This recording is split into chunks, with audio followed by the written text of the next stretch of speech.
मुर्शिद सोना। सब तो पहली लाइन है कि अनंत कोटि ब्रह्मांड का।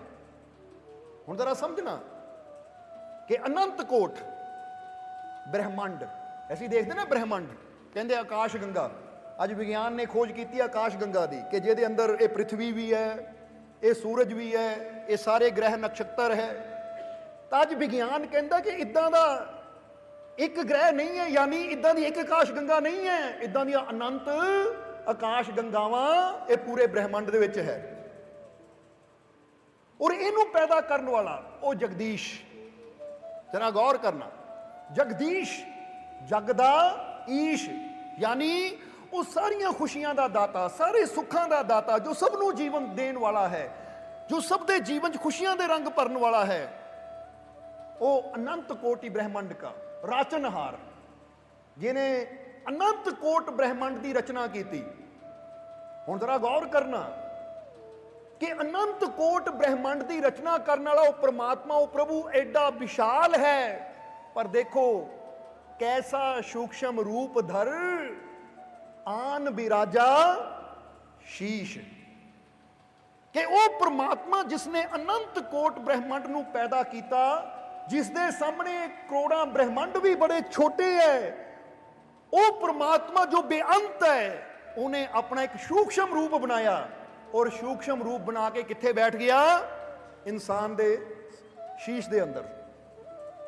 जरा गौर करना, इत्थे बड़ी समझने वाली चीज है। वैसे कहा जाता है कि परमात्मा वो प्रभु इंसान दे हिरदे च वसदा है, पर इत्थे इशारा किया है कि आन बिराजा शीश। क्योंकि तुसी ये भी लाइन सुनी होएगी कि उल्टा कुआं गगन में तिसमें जरे चिराग, या कबीर साहब ने अपनी वाणी च एक जगह बड़ा प्यारा किया है कि कस्तूरी कुंडुल बसे मृग दौड़े बन माही, ऐसे घट घट राम है दुनिया देखे नाही। सो किन्ने संतां महापुरुषां ने, गुरुआं रहबरां ने यह इशारा किया है कि इत्थे कबीर साहब ने एक मिर्ग दी और कस्तूरी दी मिसाल दे के दसिया। इत्थे मृग किया गया है इंसान नूं, कस्तूरी किया गया है उस परमात्मा नूं। वो कहते जिस तरह कस्तूरी तो हिरन दे अंदर ही हुंदी है, उहदी नाभि च ही हुंदी है, पर वो हिरन उहदी तलाश विच बन बन घुमदा है, जंगल जंगल उहदी तलाश विच भटकदा है, पर किते कस्तूरी नहीं मिलदी। क्योंकि बाहरों किद्दां मिले? कस्तूरी किते बाहर होवे फिर हिरन नूं मिले। हिरन तलाश ही गलत जगह कर रहा है, इसलिए सारी जिंदगी कस्तूरी नाल उहदी मुलाकात ही नहीं हो पाती। इसलिए कबीर साहब ये इशारा क्यों दिंदे हैं कि अज इंसान भी परमात्मा नूं पाण वास्ते, परमात्मा नाल मुलाकात करन वास्ते बाहर बहुत जगह भटकदा है, बहुत जगह धक्के खांदा है, बहुत जगह जांदा है, पर फिर भी उहदी परमात्मा नाल मुलाकात हो नहीं पाती। उहदा कारण की है? कारण यही है कि मुलाकात किद्दां होएगी जब तक खोज असीं बाहर करते रहांगे। जे चीज साडे अंदर है तो तलाश भी सानू अपने अंदर करनी पएगी। क्योंकि जिथे चीज है उत्थे जदों खोजी जाती है तो फिर प्राप्त होती है। ये इसलिए तुहानू दस रहे हैं ताकि तुसी भी थोड़ा जिहा ये चीज नू समझ लवो कि जे असीं परमानंद नू पाना है, परम शांति नू पाना है, वो प्रभु नू पाना है, तो उहदी तलाश बाहर नहीं, उहदी तलाश अपने अंदर करांगे तो फिर ही उहदे नाल मुलाकात होएगी। इसलिए इस शब्द के अंदर यही चीज कबीर साहब ने भी दसी, और यही चीज इस शब्द अंदर दसी जा रही है कि अनंत कोटि ब्रह्मांड का राचनहार जगदीश, कैसा सूक्ष्म रूप धर आन बिराजा शीश। क्योंकि आन बिराजा शीश नूं समझण वास्ते सानू थोड़ा जिहा अपने सूक्ष्म शरीर बारे समझना पएगा। एक तो स्थूल शरीर है, स्थूल शरीर बनता है मिट्टी तो, भोजन तो, इहनूं कहंदे माटी का पुतला। क्योंकि कहा जाता है ना, ये जिहड़ा स्थूल शरीर है, जे कोई पूछे भाई ये स्थूल शरीर की है, तो बंदा कहता की है भाई मिट्टी के पुतले, एक दिन मिट्टी च ही चले जाना है। कबीरा माटी के हम पुतले मानुस रखिया नाओ।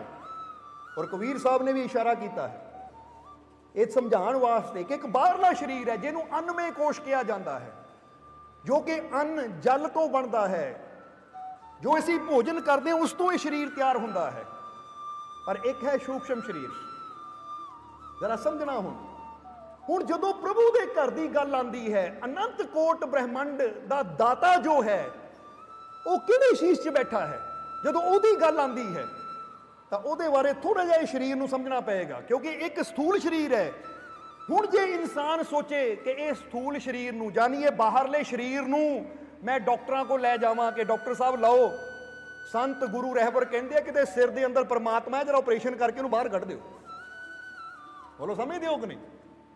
ਹੁਣ ਇਦਾਂ ਜੇ ਇਨਸਾਨ ਆਪਣੇ ਸਰੀਰ ਨੂੰ ਲਿਜਾ ਕੇ ਉਹਦਾ ਬੰਦਾ ਕਵੇ ਆਪਰੇਸ਼ਨ ਕਰਾ ਕੇ ਟੋਟੇ ਟੋਟੇ ਵੀ ਸਰੀਰ ਦੇ ਕਰਵਾ ਲਈਏ ਤਾਂ ਕਿਤੇ ਪਰਮਾਤਮਾ ਦੀ ਖੋਜ ਖਬਰ ਨਹੀਂ ਮਿਲੇਗੀ, ਕਿਉਂਕਿ ਪਰਮਾਤਮਾ ਦਾ ਸੰਬੰਧ ਜਿਹੜਾ ਹੈ ਇਹ ਬਾਹਰਲੇ ਸਰੀਰ ਨਾਲ ਨਹੀਂ ਹੈ। ਇਸ ਲਈ ਬਾਹਰਲਾ ਸਰੀਰ ਜੋ ਪ੍ਰਭੂ ਨੇ ਸਾਨੂੰ ਦਿੱਤਾ ਹੈ ਉਹ ਤਾਂ ਦੁਨੀਆ ਨਾਲ ਅਸੀਂ ਗੱਲਬਾਤ ਕਰਦੇ ਹਾਂ, ਦੁਨੀਆ 'ਚ ਵਿਚਰਦੇ ਹਾਂ, ਇੱਕ ਦੂਜੇ ਨੂੰ ਮਿਲਦੇ ਹਾਂ, ਇੱਕ ਦੂਜੇ ਨਾਲ ਬੋਲ ਚਾਲ ਕਰਦੇ ਹਾਂ, ਉਹ ਸਾਰਾ ਕੁਝ ਇਹ ਸਰੀਰ ਦੇ ਜ਼ਰੀਏ ਹੁੰਦਾ ਹੈ। ਇਸ ਲਈ ਜਿੱਥੇ ਜਿਸ ਚੀਜ਼ ਦੀ ਸਾਨੂੰ ਜ਼ਰੂਰਤ ਹੈ ਕੁਦਰਤ ਨੇ ਉੱਥੇ ਉਹ ਚੀਜ਼ ਸਾਨੂੰ ਦਿੱਤੀ। ਇਸੇ ਲਈ ਤਾਂ ਜਦੋਂ ਮੌਤ ਹੁੰਦੀ ਹੈ ਸਥੂਲ ਸਰੀਰ ਔਰ ਸੂਖਸ਼ਮ ਸਰੀਰ ਦਾ ਲਿੰਕ ਖਤਮ ਹੋ ਜਾਂਦਾ ਹੈ ਤਾਂ ਫਿਰ ਤੁਸੀਂ ਦੇਖਦੇ ਹੋ ਕਿ ਸਾਡਾ ਉਹ ਜੀਵ ਨਾਲੋਂ ਨਾਤਾ ਵੀ ਟੁੱਟ ਜਾਂਦਾ ਹੈ, ਕਿਉਂਕਿ ਮਿਲਣ ਵਾਸਤੇ, ਗੱਲਬਾਤ ਕਰਨ ਵਾਸਤੇ, ਸੁਣਨ ਵਾਸਤੇ, ਸਮਝਣ ਵਾਸਤੇ ਸਰੀਰ ਦਾ ਹੋਣਾ ਜ਼ਰੂਰੀ ਹੈ। ਹੁਣ ਜਦੋਂ ਗੱਲ ਆਉਂਦੀ ਹੈ ਪ੍ਰਮਾਤਮਾ ਦੀ ਤਾਂ ਉਹ ਆਉਂਦੀ ਹੈ ਅੰਦਰ ਸੂਖਸ਼ਮ ਸਰੀਰ, ਔਰ ਉਹ ਸੂਖਸ਼ਮ ਸਰੀਰ ਦੇ ਵਿੱਚ 7 ਚੱਕਰਾਂ ਦੀ ਗੱਲ ਆਉਂਦੀ ਹੈ। ਇਸ ਲਈ ਕੱਲੇ ਕੱਲੇ ਚੱਕਰ ਬਾਰੇ ਸਮਝਾਵਾਂਗੇ ਤਾਂ ਇੱਥੇ ਟਾਈਮ ਲੱਗ ਜਾਏਗਾ। ਇਸ ਲਈ ਸਿੱਧੀ ਗੱਲ ਕਰਾਂਗੇ ਸਹਿਸਤਰਾਰ ਚੱਕਰ ਦੀ, ਕਿ ਜਿੱਥੇ ਕਿਹਾ ਗਿਆ ਹੈ ਕਿ ਉਹ ਪ੍ਰਮਾਤਮਾ, ਉਹ ਪ੍ਰਭੂ, ਉਹ ਵਿਰਾਜਦਾ ਹੈ, ਔਰ ਇਸ ਸ਼ਬਦ ਅੰਦਰ ਵੀ ਇਹੀ ਇਸ਼ਾਰਾ ਕੀਤਾ ਗਿਆ ਹੈ ਕਿ ਐਸਾ ਸੂਖਸ਼ਮ ਰੂਪ ਧਰ ਆਨ ਵਿਰਾਜਾ ਸ਼ੀਸ਼। ਇਸ ਲਈ ਇਹਨੂੰ ਕਰਾਉਨ ਚੱਕਰਾ ਵੀ ਕਿਹਾ ਜਾਂਦਾ ਹੈ, ਜੋ ਕਿ ਇਨਸਾਨ ਦੇ ਬਿਲਕੁਲ ਸਿਰ ਦੇ ਗੱਭੇ ਹੁੰਦਾ ਹੈ। ਹੁਣ ਜ਼ਰਾ ਸਮਝਣ ਵਾਲੀ ਗੱਲ ਇਹ ਹੈ ਕਿ ਕਿਸ ਤਰ੍ਹਾਂ ਅਸੀਂ ਆਪਣੀ એનર્ਜੀ ਨੂੰ, ਆਪਣੀ ਊਰਜਾ ਨੂੰ, ਆਪਣੀ ਸੁਰਤੀ ਨੂੰ ਉਸ ਚੱਕਰ ਤੱਕ ਲੈ ਕੇ ਜਾ ਸਕਦੇ ਹਾਂ ਜਿੱਥੇ ਜਾ ਕੇ ਉਹ ਪ੍ਰਮਾਤਮਾ ਦੇ ਘਰ ਦੇ ਉਹ ਸਾਰੇ ਰਾਜ ਖੁੱਲਦੇ ਆ, ਸਾਰੇ ਭੇਦ ਖੁੱਲਦੇ ਹੈ। ਔਰ ਉਸ ਰਾਜ ਨੂੰ ਸਮਝਣ ਵਾਸਤੇ ਸਾਨੂੰ ਸੰਤਾਂ, ਫਕੀਰਾਂ, ਗੁਰੂਆਂ, ਰਹਿਬਰਾਂ ਦੀ ਜ਼ਰੂਰਤ ਹੈ, ਜੋ ਯੁਕਤੀ ਦਿੰਦੇ ਹੈ, ਜੋ ਯੁਕਤੀ ਦਿੰਦੇ ਆ ਕਿ ਕਿਸ ਤਰ੍ਹਾਂ ਆਪਣੀ ਸੁਰਤੀ ਨੂੰ ਅਸੀਂ ਉਸ ਮੰਜ਼ਿਲ ਤੱਕ ਲੈ ਕੇ ਜਾ ਸਕਦੇ ਹਾਂ ਕਿ ਜਿੱਥੇ ਸਾਨੂੰ ਆਪਣੇ ਅੰਦਰੋਂ ਹੀ ਇਹ ਜਾਣਕਾਰੀ ਮਿਲ ਜਾਂਦੀ ਹੈ, ਇਹ ਗਿਆਨ ਮਿਲ ਜਾਂਦਾ ਹੈ ਕਿ ਉਹ ਮੇਰਾ ਮਾਲਿਕ, ਮੇਰਾ ਪ੍ਰਮਾਤਮਾ, ਮੇਰਾ ਪ੍ਰਭੂ ਜੋ ਸਾਰੇ ਜਗਤ ਦੀ ਰਚਨਾ ਕਰਨ ਵਾਲਾ ਹੈ ਉਹ ਤਾਂ ਮੇਰੇ ਅੰਦਰ ਹੀ ਬੈਠਾ ਸੀ। ਇਹ ਜਾਣਕਾਰੀ ਪ੍ਰਾਪਤ ਕਰਨ ਵਾਸਤੇ ਜ਼ਰੂਰੀ ਹੈ ਸੰਤਾਂ, ਗੁਰੂਆਂ, ਰਹਿਬਰਾਂ ਦੀ ਸੋਬਤ। ਪਰ ਸੰਤਾਂ ਦੀ ਸੋਬਤ ਵਿੱਚ ਬਹਿ ਕੇ ਉਹੀ ਜੀਵ ਉਸ ਮੰਜ਼ਿਲ ਤੱਕ ਪਹੁੰਚ ਸਕਦਾ ਜਿਹਦੇ ਅੰਦਰ ਉਹਨੂੰ ਪਾਣ ਦੀ ਤੜਫ ਹੋਵੇ, ਕਿਉਂਕਿ ਅਸੀਂ ਕਈ ਵਾਰ ਦੱਸਿਆ ਕਿ ਜੀਵਨ ਜਨਮ ਤਾਂ ਪ੍ਰਮਾਤਮਾ ਸਭ ਨੂੰ ਦਿੰਦਾ ਹੈ, ਪਰ ਕਈ ਇਸ ਜੀਵਨ ਨੂੰ, ਕਈ ਇਸ ਜਨਮ ਨੂੰ ਬਸ ਖਾ ਲਿਆ, ਪੀ ਲਿਆ, ਸੌਂ ਲਿਆ, ਜਾਗ ਲਿਆ, ਇਹਨਾਂ ਕਰਮਾਂ ਵਿੱਚ ਹੀ ਬਤੀਤ ਕਰ ਦਿੰਦੇ ਹੈ। ਜਿੱਦਾਂ ਕਿ ਛੋਟੀ ਜਿਹੀ ਕਹਾਣੀ ਇੱਥੇ ਸਮਝਾਵਾਂਗੇ ਅਸੀਂ, ਜਿਸ ਤੋਂ ਇਹ ਗੱਲ ਥੋੜੀ ਜਿਹੀ ਜ਼ਿਆਦਾ ਕਲੀਅਰ ਹੋ ਜਾਏਗੀ ਔਰ ਤੁਹਾਨੂੰ ਸਮਝਣ ਵਿੱਚ ਆਸਾਨੀ ਹੋਏਗੀ। ਕਿ ਇੱਕ ਰਾਜਾ ਸੀ, ਜ਼ਰਾ ਸਮਝਣਾ, ਇੱਕ ਕਹਾਣੀ ਦੇ ਜ਼ਰੀਏ ਅਸੀਂ ਆਪਣੇ ਜੀਵਨ ਦੇ ਬਾਰੇ ਸਮਝਾਂਗੇ ਕਿ ਇੱਕ ਰਾਜਾ ਸੀ, ਰਾਜਾ ਬਿਰਧ ਹੋ ਚੁੱਕਾ ਹੈ। ਹੁਣ ਜਦੋਂ ਰਾਜਾ ਬਿਰਧ ਹੋ ਗਿਆ ਤਾਂ ਉਹਦੀ ਕੋਈ ਔਲਾਦ ਨਹੀਂ ਸੀ, ਤਾਂ ਉਸ ਵੇਲੇ ਉਹਨਾਂ ਮੰਤਰੀ ਦੇ ਨਾਲ ਸਲਾਹ ਕੀਤੀ ਕਿ ਐ ਮਹਾਮੰਤਰੀ, ਹੁਣ ਮੈਂ ਬਿਰਧ ਹੋ ਚੁੱਕਾ ਹਾਂ, ਕਿਸੇ ਵੇਲੇ ਵੀ ਮੇਰੀ ਜਾਨ ਇਹ ਸਰੀਰ ਚੋਂ ਨਿਕਲ ਸਕਦੀ ਹੈ ਔਰ ਅੱਗੇ ਕੋਈ ਮੇਰਾ ਵਾਰਿਸ ਨਹੀਂ ਹੈ। ਮੇਰੇ ਮਰਨ ਤੋਂ ਬਾਅਦ ਕਿਤੇ ਸਿੰਘਾਸਨ ਨੂੰ ਲੈ ਕੇ ਝਗੜੇ ਨਾ ਹੋਣ। ਮੈਂ ਚਾਹੁੰਦਾ ਜੀਂਦੇ ਜੀ ਮੈਂ ਕਿਸੇ ਨੂੰ ਆਪਣੇ ਹੱਥੀ ਸਿੰਘਾਸਨ ਤੇ ਬਿਠਾ ਕੇ ਉਹਦੀ ਤਾਜਪੋਸ਼ੀ ਕਰ ਜਾਵਾਂ, ਯਾਨੀ ਉਹਦੇ ਸਿਰ ਤੇ ਇਹ ਤਾਜ ਰੱਖ ਕੇ ਉਹਨੂੰ ਰਾਜਾ ਬਣਾ ਜਾਵਾਂ। ਹੁਣ ਮੈਨੂੰ ਕੋਈ ਐਸਾ ਇਨਸਾਨ ਚਾਹੀਦਾ ਹੈ ਜਿਹਦੇ ਅੰਦਰ ਕੋਈ ਲਾਲਚ ਨਾ ਹੋਵੇ, ਕੋਈ ਲੋਭ ਨਾ ਹੋਵੇ, ਕਿਉਂਕਿ ਕਈ ਵਾਰ ਹੁੰਦਾ ਹੈ ਕਿ ਜਿਹਦੇ ਅੰਦਰ ਲਾਲਚ ਹੁੰਦਾ ਹੈ, ਲੋਭ ਹੁੰਦਾ ਹੈ, ਉਹ ਤਖਤ ਤੇ ਬੈਠਦੇ ਹੀ ਪ੍ਰਜਾ ਉੱਪਰ ਤਰ੍ਹਾਂ ਤਰ੍ਹਾਂ ਦੇ ਜ਼ੁਲਮ ਕਰਦਾ ਹੈ ਆਪਣੇ ਖਜ਼ਾਨੇ ਨੂੰ ਵਧਾਉਣ ਵਾਸਤੇ, ਆਪਣੇ ਧਨ ਨੂੰ ਵਧਾਉਣ ਵਾਸਤੇ। ਔਰ ਮੈਂ ਚਾਹੁੰਦਾ ਹਾਂ ਕੋਈ ਐਸਾ ਮਿਲੇ ਕਿ ਜਿਹੜਾ ਪ੍ਰਜਾ ਨਾਲ ਪਿਆਰ ਕਰੇ, ਜਿਹੜਾ ਪ੍ਰਜਾ ਦੀ ਫਿਕਰ ਕਰੇ, ਜਿਹਦੇ ਅੰਦਰ ਕੋਈ ਲਾਲਚ ਨਾ ਹੋਵੇ, ਜਿਹਦੇ ਅੰਦਰ ਕੋਈ ਲੋਭ ਨਾ ਹੋਵੇ, ਜਿਹਦੇ ਅੰਦਰ ਕੋਈ ਹੰਕਾਰ ਨਾ ਹੋਵੇ। ਕਿਉਂਕਿ ਹੰਕਾਰੀ ਇਨਸਾਨ ਨੂੰ ਥੋੜੀ ਜਿਹੀ ਤਾਕਤ ਮਿਲਦੀ ਹੈ ਤਾਂ ਉਹਦਾ ਹੰਕਾਰ ਹੋਰ ਵੱਧ ਜਾਂਦਾ ਹੈ। ਹੁਣ ਕਈ ਵਾਰ ਤੁਸੀਂ ਦੇਖਦੇ ਹੋ ਬੰਦਾ ਕਹਿੰਦਾ ਉਹਨੂੰ ਆ ਕੁਰਸੀ ਮਿਲੀ, ਉਹ ਤਾਂ ਹੰਕਾਰੀ ਹੋ ਗਿਆ। ਸੋ ਯਾਦ ਰੱਖੋ, ਕੁਰਸੀ ਮਿਲਣ ਨਾਲ ਹੰਕਾਰੀ ਨਹੀਂ ਹੋਇਆ, ਹੰਕਾਰ ਉਹਦੇ ਅੰਦਰ ਪਹਿਲਾਂ ਹੀ ਸੀ। ਉਹਨੂੰ ਇਹ ਤਾਕਤ ਮਿਲ ਗਈ ਤਾਂ ਹੰਕਾਰ ਉਹਦਾ ਪ੍ਰਗਟ ਹੋ ਗਿਆ। ਕਿਉਂਕਿ ਜਿਹੜੀ ਚੀਜ਼ ਇਨਸਾਨ ਦੇ ਅੰਦਰ ਦਬੀ ਹੁੰਦੀ ਹੈ ਨਾ, ਤਾਕਤ ਮਿਲਦੇ ਹੀ ਉਹ ਦਬੀ ਹੋਈ ਚੀਜ਼ ਬਾਹਰ ਆ ਜਾਂਦੀ ਹੈ। ਹੁਣ ਜਿਹੜਾ ਇਨਸਾਨ ਅੰਦਰੋਂ ਅੱਛਾ ਹੋਵੇ, ਉਹਨੂੰ ਤੁਸੀਂ ਕੋਈ ਤਾਕਤ ਦੇ ਦਿਓ, ਤਾਕਤ ਮਿਲਣਾ ਉਹਦੀ ਅੰਦਰਲੀ ਅੱਛਾਈ ਹੀ ਬਾਹਰ ਆਏਗੀ। ਇਸ ਲਈ ਜੋ ਇਨਸਾਨ ਦੇ ਅੰਦਰ ਹੈ, ਆਖਰ ਬਾਹਰ ਤਾਂ ਉਹੀ ਆਣਾ ਹੈ। ਹੁਣ ਜਰਾ ਇਹ ਚੀਜ਼ ਦਾ ਧਿਆਨ ਦੇਣਾ, ਰਾਜਾ ਸਿੰਘਾਸਣ ਦੇਣਾ ਚਾਹੁੰਦਾ ਹੈ, ਰਾਜਾ ਉਹਦੇ ਸਿਰ ਤੇ ਤਾਜ ਸਜਾਣਾ ਚਾਹੁੰਦਾ ਹੈ, ਪਰ ਨਾਲ ਇਹ ਵੀ ਸ਼ਰਤ ਹੈ ਕਿ ਕੋਈ ਲੋਭੀ ਨਾ ਹੋਵੇ, ਕੋਈ ਲਾਲਚੀ ਨਾ ਹੋਵੇ, ਕੋਈ ਹੰਕਾਰੀ ਨਾ ਹੋਵੇ, ਕੋਈ ਐਸਾ ਹੋਵੇ ਜਿਹਨੂੰ ਦੂਜਿਆਂ ਦੀ ਫਿਕਰ ਹੋਵੇ, ਕੋਈ ਐਸਾ ਹੋਵੇ ਜਿਹਨੂੰ ਦੂਜਿਆਂ ਨਾਲ ਪ੍ਰੇਮ ਹੋਵੇ, ਜੋ ਦੂਜਿਆਂ ਦੀ ਚਿੰਤਾ ਕਰਨ ਵਾਲਾ ਹੋਵੇ, ਦੂਜਿਆਂ ਦੇ ਦੁੱਖ ਦਰਦ ਨੂੰ ਸਮਝਣ ਵਾਲਾ ਹੋਵੇ। ਐਸਾ ਕੋਈ ਮਿਲੇ ਤਾਂ ਉਹਨੂੰ ਚੱਕ ਕੇ ਮੈਂ ਤਖਤ ਤੇ ਬਿਠਾ ਦੇਵਾਂ। ਕਿਉਂਕਿ ਜਿਹੜਾ ਦੂਜਿਆਂ ਦੀ ਫਿਕਰ ਕਰਨ ਵਾਲਾ ਹੋਏਗਾ, ਪਾਵਰ ਤਾਕਤ ਦੇਣੀ ਉਹਦੇ ਹੱਥ 'ਚ ਚੰਗੀ ਹੈ।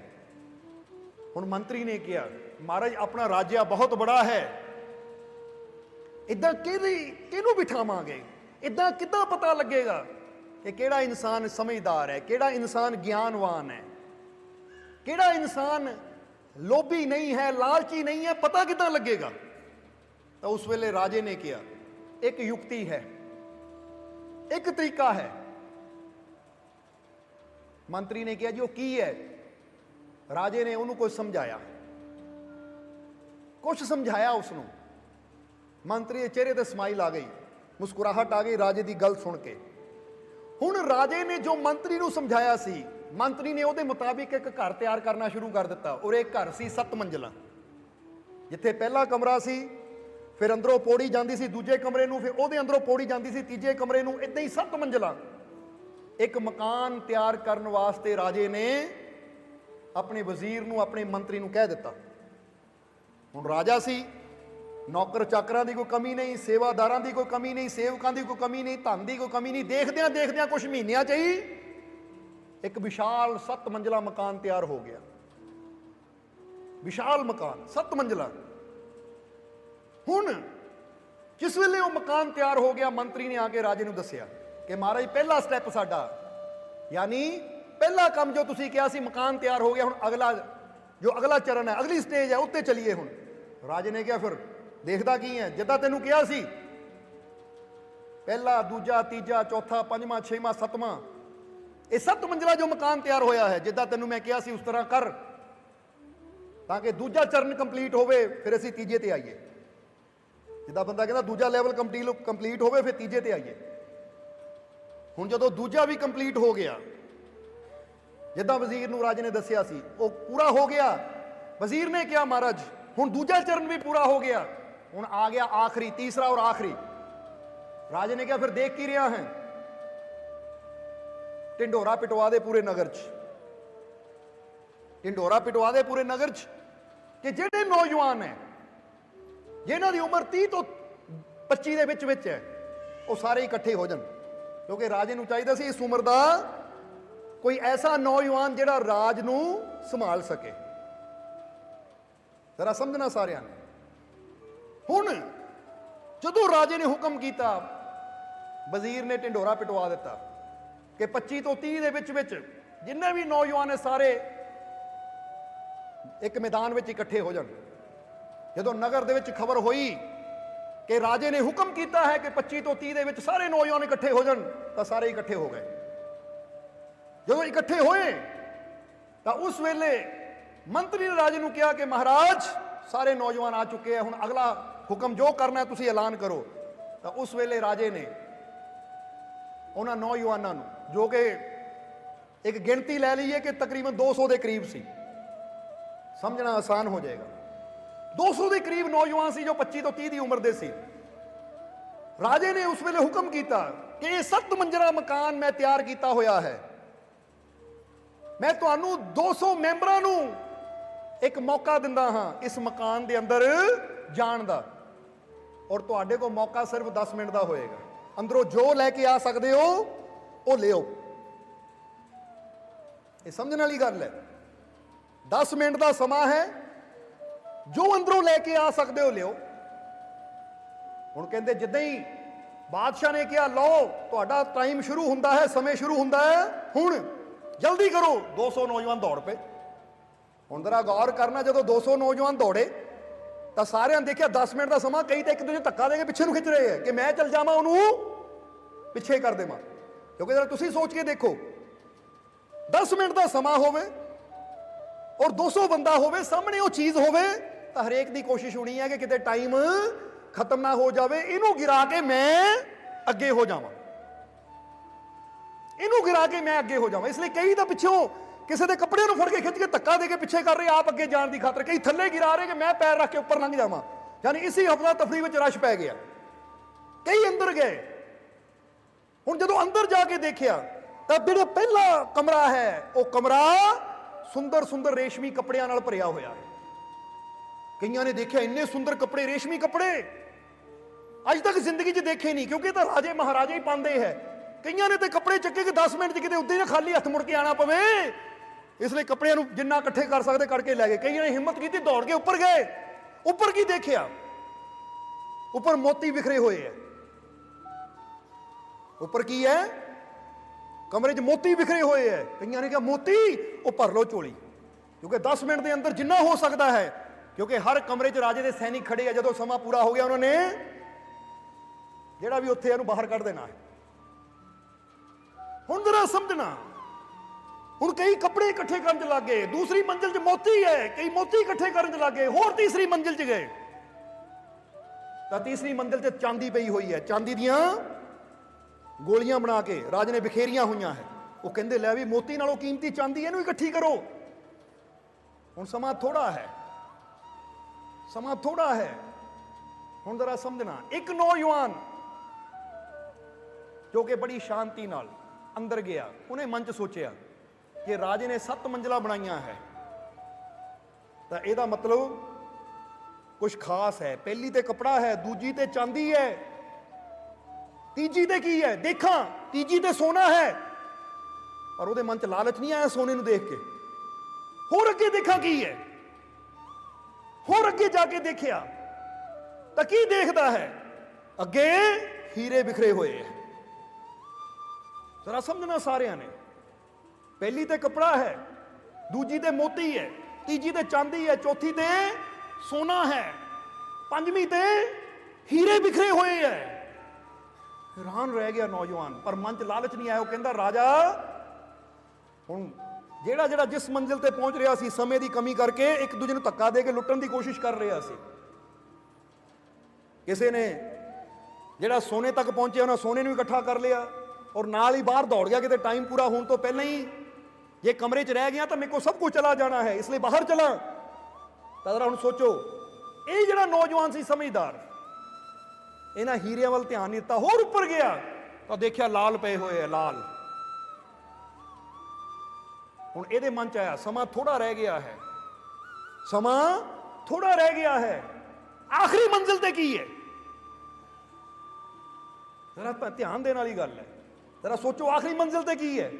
जो आखिरी मंजिल ते पहुंचा नौजवान तो की देखिया कि आखिरी मंजिल ते सिंघासन पिया, उत्ते ताज रखिया होया है और कोल ही राजा भी खड़ा मुस्कुरा रहा है, क्योंकि पिछे दी राजा ऊपर आ चुका है। तो राजे ने आंदियां कहता कि आजा बई, तू ना हीरियां दे लालच च पिया, ना लालां दे लालच च पिया, ना कपड़े दे लालच च पिया, ना सोने ना चांदी दे लालच विच पिया। तेरे मन च एक जिग्यासा सी कि ऊपर की है, उत्थे देखा जाके। और अज तेरी प्यास ही तेनू इत्थे तक ले आई कि अज तो ये सारे नगर दा राजा तू कह के उन्हें सिंघासन ते बिठा के ताज उहदे सिर ते रख दिता राजा।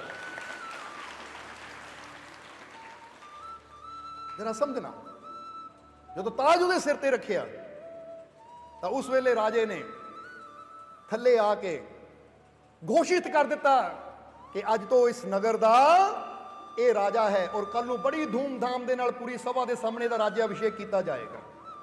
ਤਾਂ ਉਸ ਵੇਲੇ ਸਾਰੇ ਸੋਚਦੇ ਰਹਿ ਗਏ ਕਿ ਲੈ ਅਸੀਂ ਤਾਂ ਐਵੇਂ ਹੀ ਕੱਪੜਿਆਂ ਦੇ ਚੱਕਰ 'ਚ ਪਏ ਰਹਿ ਗਏ, ਸੋਨੇ ਦੇ ਚੱਕਰ 'ਚ ਪਏ ਰਹਿ ਗਏ, ਹੀਰੇ ਮੋਤੀਆਂ ਦੇ ਚੱਕਰ 'ਚ ਪਏ ਰਹਿ ਗਏ। ਕਾਸ਼ ਅਸੀਂ ਉਹ 7ਵੇਂ ਘਰ ਜਾ ਕੇ ਦੇਖ ਲੈਂਦੇ, 7ਵੀਂ ਮੰਜ਼ਿਲ ਤੇ ਜਾ ਕੇ ਦੇਖ ਲੈਂਦੇ ਤਾਂ ਅਸੀਂ ਰਾਜੇ ਬਣ ਜਾਂਦੇ। ਜਰਾ ਗੌਰ ਕਰਨਾ, ਇਹ ਕਹਾਣੀ ਥੋੜੀ ਜਿਹੀ ਸਮਝਣ ਵਾਸਤੇ ਬਣਾਈ ਗਈ ਹੈ ਤਾਂ ਕਿ ਸਾਨੂੰ ਪਤਾ ਲੱਗ ਸਕੇ ਕਿ ਸਾਡੇ ਵੀ ਅੰਦਰ ਜੋ 7ਵਾਂ ਚੱਕਰ ਹੈ ਨਾ, ਉਹਨੂੰ ਕਰਾਊਨ ਚੱਕਰ ਕਿਉਂ ਕਿਹਾ ਜਾਂਦਾ ਹੈ? ਕਿਉਂਕਿ ਜਿਹਦੀ ਸੁਰਤੀ ਉੱਥੇ ਤੱਕ ਪਹੁੰਚ ਜਾਂਦੀ ਹੈ, ਫਿਰ ਤਾਂ ਪ੍ਰਮਾਤਮਾ ਆਪਣਾ ਤਾਜ ਹੀ ਉਹਦੇ ਸਿਰ ਤੇ ਰੱਖ ਦਿੰਦਾ ਹੈ ਕਿ ਹੁਣ ਤੇਰੇ ਵਿੱਚ ਔਰ ਮੇਰੇ 'ਚ ਕੋਈ ਫਰਕ ਨਹੀਂ ਹੈ। ਰਾਜੇ ਨੇ ਕੀ ਕਿਹਾ ਸੀ ਮੰਤਰੀ ਨੂੰ? ਮੈਨੂੰ ਐਸਾ ਨੌਜਵਾਨ ਚਾਹੀਦਾ ਜਿਹਦੇ ਅੰਦਰ ਲੋਭ ਨਾ ਹੋਵੇ, ਜਿਹਦੇ ਅੰਦਰ ਲਾਲਚ ਨਾ ਹੋਵੇ, ਜਿਹਦੇ ਅੰਦਰ ਹੰਕਾਰ ਨਾ ਹੋਵੇ, ਜਿਹਦੇ ਅੰਦਰ ਈਰਖਾ ਨਾ ਹੋਵੇ, ਜਿਹਦੇ ਅੰਦਰ ਦੂਜਿਆਂ ਦਾ ਬੁਰਾ ਕਰਨ ਦੀ ਭਾਵਨਾ ਨਾ ਹੋਵੇ। ਬਸ ਇਦਾਂ ਦੀਆਂ ਕੋਈ ਸ਼ਰਤਾਂ ਸਾਡੇ ਪ੍ਰਮਾਤਮਾ ਰੂਪੀ ਰਾਜੇ ਦੀਆਂ ਹੈ ਕਿ ਪ੍ਰਮਾਤਮਾ ਦੀ ਮੰਜ਼ਿਲ ਤੱਕ ਉਹੀ ਪਹੁੰਚ ਪਾਉਂਦਾ ਹੈ ਜਿਹਦੇ ਅੰਦਰ ਨਫ਼ਰਤ ਨਾ ਹੋਵੇ, ਜਿਹਦੇ ਅੰਦਰ ਕਿਸੇ ਦੇ ਪ੍ਰਤੀ ਵੈਰ ਨਾ ਹੋਵੇ, ਜਿਹਦੇ ਅੰਦਰ ਕਿਸੇ ਕਿਸਮ ਦਾ ਲਾਲਚ ਨਾ ਹੋਵੇ, ਈਰਖਾ ਨਾ ਹੋਵੇ, ਜਿਹੜਾ ਸਭ ਦੀ ਫਿਕਰ ਕਰਨ ਵਾਲਾ ਹੋਵੇ, ਜੋ ਸਭ ਨਾਲ ਪ੍ਰੇਮ ਕਰਨ ਵਾਲਾ ਹੋਵੇ, ਉਹੀ ਉਸ ਮੰਜ਼ਿਲ ਤੱਕ ਪਹੁੰਚਦਾ ਹੈ। ਹੁਣ ਕਹਾਣੀ ਨੂੰ ਜਰਾ ਦੂਜੇ ਤਰੀਕੇ ਨਾਲ ਵੀ ਸਮਝ ਲਈਏ ਕਿ ਜੀਵਨ ਪ੍ਰਮਾਤਮਾ ਸਭ ਨੂੰ ਦਿੰਦਾ ਹੈ, ਕਿਉਂਕਿ ਸਮਝ ਲਓ ਇਹ 7 ਮੰਜ਼ਿਲਾ ਮਕਾਨ ਤੁਹਾਨੂੰ ਸਾਰਿਆਂ ਨੂੰ ਮਿਲਿਆ ਹੋਇਆ ਹੈ। ਯਾਨੀ ਇਹ ਸਰੀਰ ਜਿਹਦੇ ਅੰਦਰੋਂ ਪ੍ਰਮਾਤਮਾ ਸਭ ਤੋਂ ਉੱਚੀ ਜਗ੍ਹਾ ਬੈਠਾ ਹੈ। ਇਸੇ ਲਈ ਕਹਿੰਦੇ ਆਪਣੀ ਸੋਚ ਨੂੰ ਉੱਚਾ ਕਰ, ਆਪਣੀ ਸੁਰਤੀ ਨੂੰ ਉੱਚਾ ਕਰ। ਅਗਰ ਪ੍ਰਮਾਤਮਾ ਨੂੰ ਪਾਣਾ ਹੈ, ਜੇ ਆਪਣੀ ਸੋਚ ਨੀਵੀਂ ਰੱਖੇਗਾ, ਆਪਣੀ ਸੁਰਤੀ ਨੀਵੀਂ ਜਗ੍ਹਾ ਰੱਖੇਗਾ, ਵਿਸ਼ੇ ਵਿਕਾਰਾਂ 'ਚ ਹੀ ਫਸਿਆ ਰਹੇਗਾ, ਤਾਂ ਫਿਰ ਕਦੀ ਵੀ ਤੂੰ ਉਸ ਆਨੰਦ ਤੱਕ ਪਹੁੰਚ ਨਹੀਂ ਸਕਦਾ ਜਿਹੜਾ ਆਨੰਦ ਤੇਰੇ ਅੰਦਰ ਛੁਪਿਆ ਹੋਇਆ ਹੈ। ਹੁਣ ਜ਼ਿੰਦਗੀ ਪ੍ਰਮਾਤਮਾ ਸਭ ਨੂੰ ਦਿੰਦਾ ਹੈ, ਪਰ ਕਈ ਕੀ ਕਰਦੇ ਹੈ?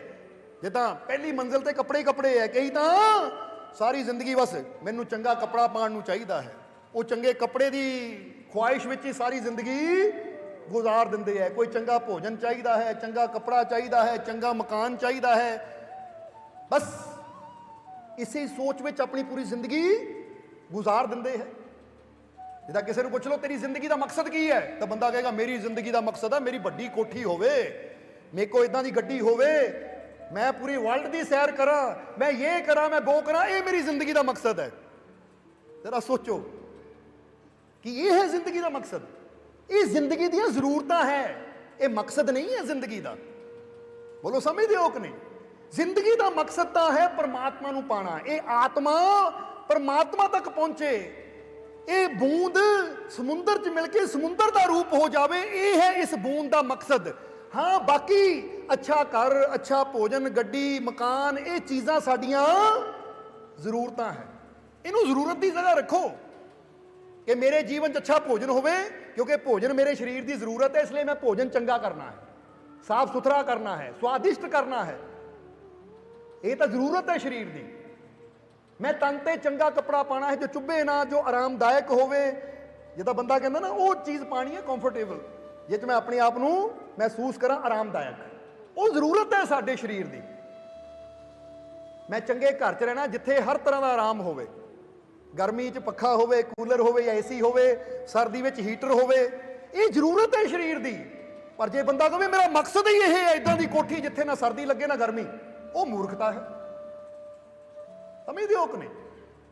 ਇਸੇ ਲਈ ਤਾਂ ਗੁਰੂ ਰਹਿਬਰ ਕਹਿੰਦੇ ਤੇਰੀ ਮੰਜ਼ਿਲ ਪ੍ਰਮਾਤਮਾ ਹੈ। ਹਾਂ, ਇਹ ਚੀਜ਼ ਅੱਛੇ ਭੋਜਨ, ਅੱਛੇ ਕੱਪੜੇ ਦੀ ਜਾਂ ਹੋਰ ਜੋ ਸੰਸਾਰਿਕ ਪਦਾਰਥ ਹੈ ਉਹ ਤੇਰੇ ਜੀਵਨ ਦੀਆਂ ਜ਼ਰੂਰਤਾਂ ਹੈ। ਜ਼ਰੂਰਤਾਂ ਨੂੰ ਆਪਣੀ ਜਗ੍ਹਾ ਰੱਖ ਤਾਂ ਮੰਜ਼ਿਲ ਨੂੰ ਆਪਣੀ ਜਗ੍ਹਾ ਰੱਖ ਕੇ ਮੇਰੀ ਮੰਜ਼ਿਲ ਪ੍ਰਮਾਤਮਾ ਹੈ। ਮੈਂ ਦੋਨਾਂ ਪਾਸੇ ਧਿਆਨ ਦੇਣਾ ਹੈ, ਇੱਕ ਕਿ ਜ਼ਿੰਦਗੀ 'ਚ ਮਿਹਨਤ ਕਰਾਂ ਤਾਂ ਕਿ ਮੈਂ ਆਪਣੀਆਂ ਜ਼ਰੂਰਤਾਂ ਨੂੰ ਪੂਰਾ ਕਰੀ ਜਾਵਾਂ, ਤਾਂ ਦੂਸਰਾ ਨਾਲ ਨਾਲ ਸੰਤਾਂ ਦੇ ਕੋਲ ਬੈਠਾ ਉਹ ਯੁਕਤੀ ਲਵਾਂ ਤਾਂ ਕਿ ਜੋ ਮੇਰੀ ਮੰਜ਼ਿਲ ਹੈ ਉਹ ਵੀ ਮੈਨੂੰ ਮਿਲ ਜਾਵੇ।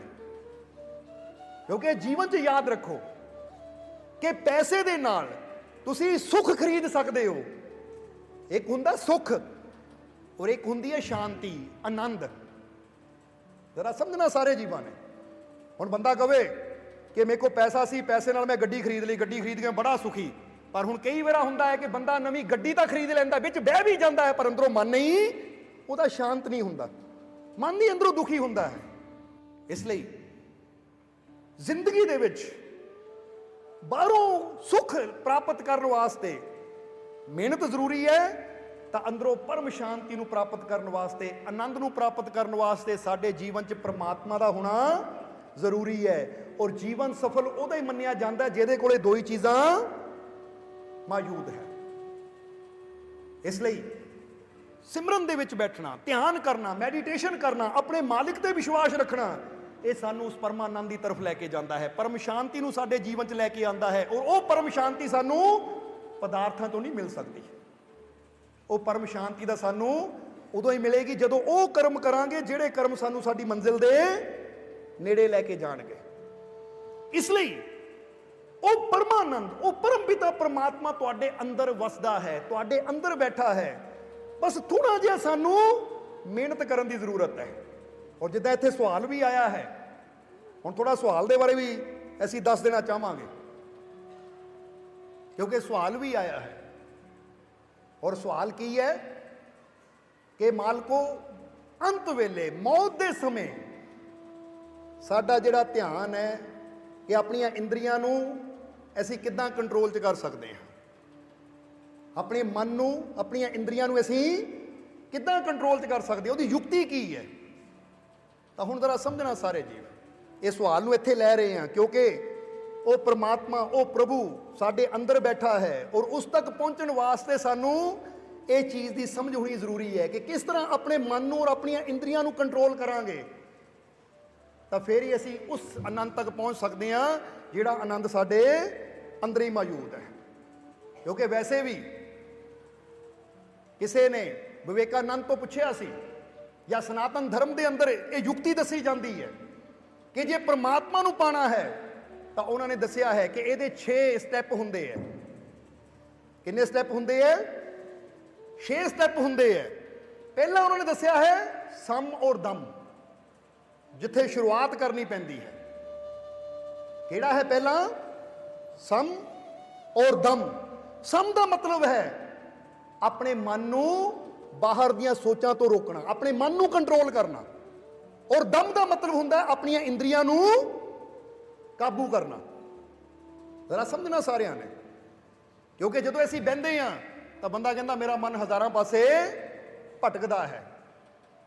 ਤਾਂ ਇੱਥੇ ਯੁਕਤੀ ਦੱਸੀ ਗਈ ਹੈ ਕਿ ਗੁਰੂ ਦੇ ਕੋਲੋਂ ਵਿਧੀ ਲੈ ਤਾਂ ਕਿ ਤੇਰਾ ਜੋ ਮਨ ਹਜ਼ਾਰਾਂ ਪਾਸੇ ਭਟਕ ਰਿਹਾ ਹੈ ਇਹਨੂੰ ਕਿਸ ਤਰ੍ਹਾਂ ਸਥਿਰ ਕੀਤਾ ਜਾਵੇ। ਔਰ ਦਮ ਦਾ ਮਤਲਬ ਹੈ ਆਪਣੀਆਂ ਇੰਦਰੀਆਂ ਨੂੰ ਬਾਹਰ ਜਾਣ ਤੋਂ ਰੋਕਣਾ, ਕਿਉਂਕਿ ਇੰਦਰੀਆਂ ਜੋ ਤਰ੍ਹਾਂ ਤਰ੍ਹਾਂ ਦੇ ਲੁਭਾਵਨੇ ਸਵਾਦਾਂ ਵਿੱਚ ਫਸੀਆਂ ਹੋਈਆਂ ਹੈ, ਇਹਨੂੰ ਕਿਸ ਤਰ੍ਹਾਂ ਉਹ ਸਵਾਦ ਚੋਂ ਰੋਕਣਾ ਹੈ। ਇਹਨੂੰ ਯੁਕਤੀ ਕਿਹਾ ਜਾਂਦਾ ਸਮ ਔਰ ਦਮ, ਕਿਉਂਕਿ ਸ਼ੁਰੂਆਤ ਜਿਹੜੀ ਹੈ ਇੱਥੋਂ ਹੁੰਦੀ ਹੈ ਪ੍ਰਮਾਤਮਾ ਨੂੰ ਪਾਣ ਦੀ।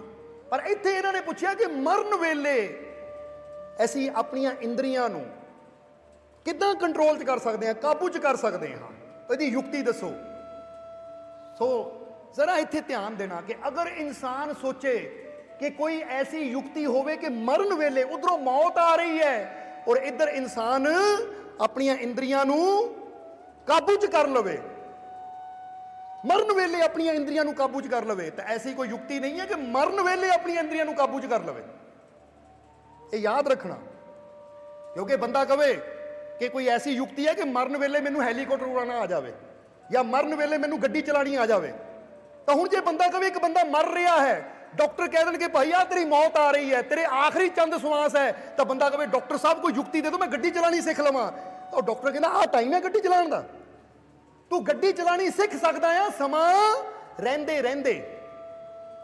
ਐਸੀ ਕੋਈ ਵੀ ਚੀਜ਼ ਨਹੀਂ ਹੈ, ਜਰਾ ਸੋਚ ਕੇ ਦੇਖੋ, ਇੱਕ ਦੁਨਿਆਵੀ ਚੀਜ਼ ਜੋ ਕਿ ਸਾਡੇ ਕੰਟਰੋਲ 'ਚ ਹੈ।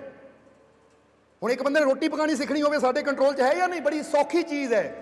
ਪਰ ਜੇ ਬੰਦਾ ਕਵੇ ਮੈਂ ਉਦੋਂ ਸਿੱਖਣੀ ਜਦੋਂ ਮੌਤ ਆ ਰਹੀ ਹੈ, ਆਖਰੀ ਸਵਾਸਾਂ ਵੇਲੇ, ਤਾਂ ਫਿਰ ਤਾਂ ਬੰਦੇ ਨੇ ਕਹਿਣਾ ਹੁਣ ਤਾਂ ਟਾਈਮ ਹੱਥੋਂ ਨਿਕਲ ਗਿਆ। ਸੌਖੀ ਤੋਂ ਸੌਖੀ ਚੀਜ਼ ਵੀ ਮਰਨ ਵੇਲੇ ਅਸੀਂ ਸਿੱਖ ਨਹੀਂ ਸਕਦੇ, ਕਿਉਂਕਿ ਪ੍ਰਮਾਤਮਾ ਨੇ ਸਾਰੀ ਜ਼ਿੰਦਗੀ ਇਸੇ ਵਾਸਤੇ ਦਿੱਤੀ ਹੋਈ ਹੈ। ਤੁਸੀਂ ਹਰ ਔਖੇ ਤੋਂ ਔਖੀ ਚੀਜ਼ ਵੀ ਸਿੱਖ ਸਕਦੇ ਹੋ, ਪਰ ਅਗਰ ਸਮਾਂ ਰਹਿੰਦੇ ਉਹਦੀ ਪ੍ਰੈਕਟਿਸ ਕਰਨੀ ਸ਼ੁਰੂ ਕਰ ਦੇਵੋ। ਕਿਉਂਕਿ ਜੇ ਇਨਸਾਨ ਸੋਚੇ ਮਰਨ ਵੇਲੇ ਹੀ ਮੈਂ ਇੰਦਰੀਆਂ ਨੂੰ ਕੰਟਰੋਲ ਕਰ ਲਵਾਂ, ਤਾਂ ਫਿਰ ਤਾਂ ਗੱਲ ਹੀ ਬੜੀ। ਅਗਰ ਇਦਾਂ ਦੀ ਕੋਈ ਯੁਕਤੀ ਹੁੰਦੀ ਤਾਂ ਸ਼ਾਇਦ ਬਾਬਾ ਫਰੀਦ ਨੂੰ 36 ਸਾਲ ਇਬਾਦਤ ਕਰਨ ਦੀ ਲੋੜ ਨਾ ਪੈਂਦੀ, ਜਾਂ ਮਹਾਵੀਰ ਨੇ 12 ਸਾਲ ਬੰਦਗੀ ਕੀਤੀ, ਤਪੱਸਿਆ ਕੀਤੀ, ਮਹਾਤਮਾ ਬੁੱਧ ਨੇ 6 ਸਾਲ ਮਿਹਨਤ ਕੀਤੀ। ਅਗਰ ਇੱਕ ਪਲ ਦੇ ਵਿੱਚ ਹੀ, ਕਿਉਂਕਿ ਮੌਤ ਤਾਂ ਇੱਕ ਪਲ 'ਚ ਹੀ ਆਉਂਦੀ ਹੈ, ਉਹ ਇੱਕ ਪਲ 'ਚ ਹੀ ਆਉਂਦੀ ਹੈ ਨਾ। ਬੰਦਾ ਕਹਿੰਦਾ ਹੁਣੇ ਹੀ ਸਵਾਸ ਚੱਲ ਰਹੀ ਸੀ, ਹੁਣੇ ਹੀ ਕਹਾਣੀ ਖਤਮ। ਹੁਣੇ ਡਾਕਟਰ ਨਬਜ਼ ਚੈੱਕ ਕਰਦੇ ਆ, ਹਾਰਟ ਬੀਟ ਚੈੱਕ ਕਰਦੇ, ਕਹਿੰਦੇ ਲੈ ਬਈ ਪ੍ਰਾਣ ਨਿਕਲ ਗਏ।